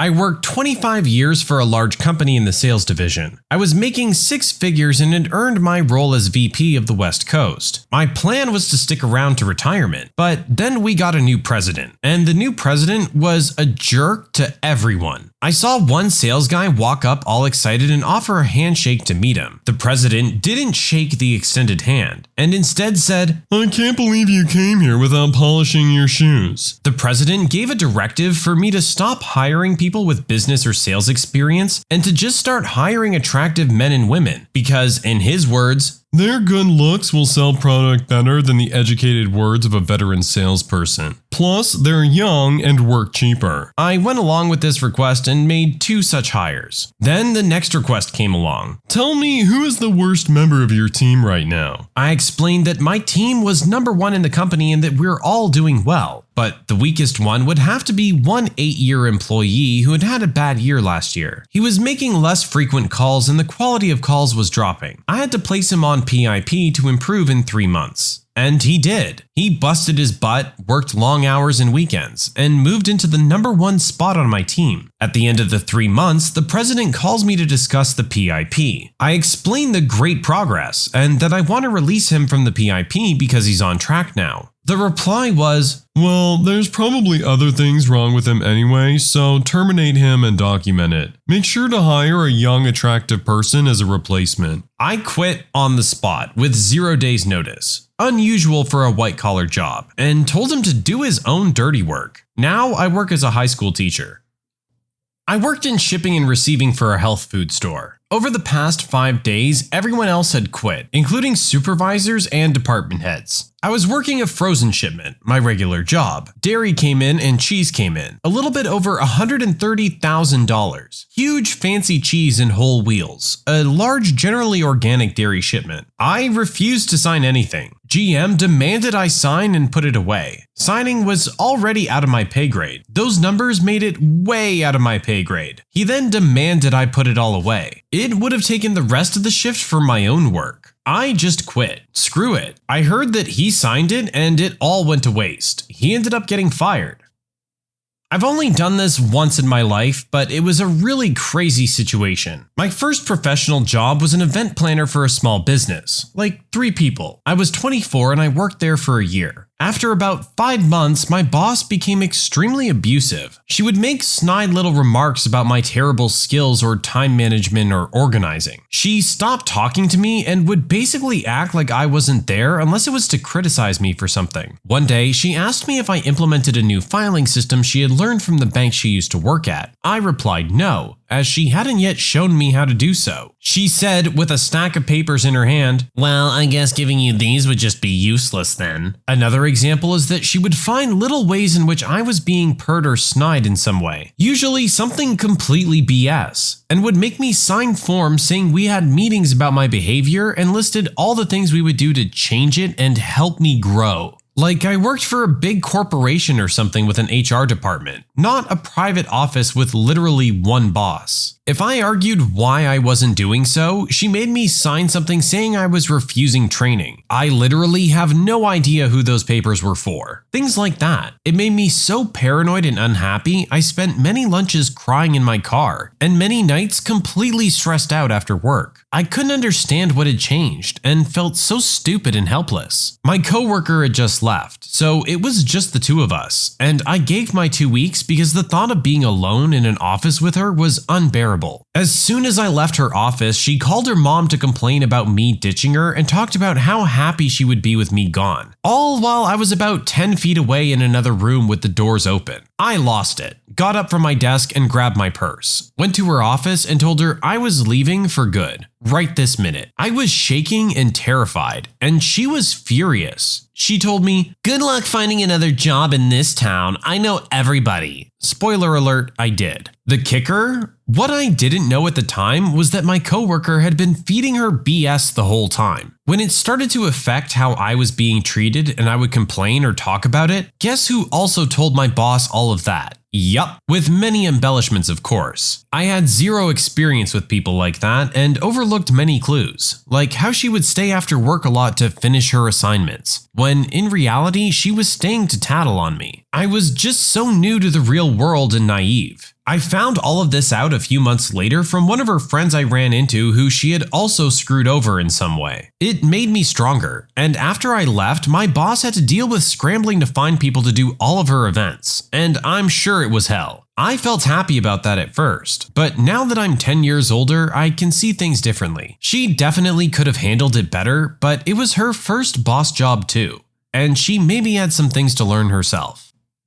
I quit from a gaming site I used to write for. This all happened in the span of 2 months. The new owner made us writers lose all credibility by writing unedited articles on his own and posting them freely, and they were the most widely ridiculous and racist pieces I'd ever read. In one of them, he said women only bought the Wii because they used the Wii mode as a vibrator. It just made the rest of us look bad. He fired my friend simply because he didn't like him. He tried to claim my friend kept our review copy of Skyward Sword. There was more stuff that he did that I can't remember. My father died in December of that year. I informed everyone. I had also lost internet access for a while because my provider was switching the way their routers and stuff connected. I had too much going on at the time to deal with that. When I connected to the McDonald's Wi-Fi one day, I read a barrage of emails from the new owner, all amounting to, "Where are you?" and "Why aren't you writing anything?" I emailed him and CC'd everyone on the writing staff and told him he could go screw himself. 90% of the writing staff followed. 5 writers quit that day, and people took notice. The site never recovered, and today it only exists as a landing page and hub for one podcast that just refuses to die. After that, the owner took to stalking the guy who hired most of his writing staff, online harassment, and most recently, he hacked the previous owner's email and stole his Destiny 2 review code. He's still out there being a jerk, but I only hear about it since I have him blocked on all social media. When you subscribe, make sure to hit the bell to turn on notifications. Put the playlist on in the background to finish listening to all the stories, linked at the top of the description. And if you like Am I the Genius, give Am I the Jerk a shot. Linked in the description as well. Either way, thanks a lot for watching, and we'll see you guys next time.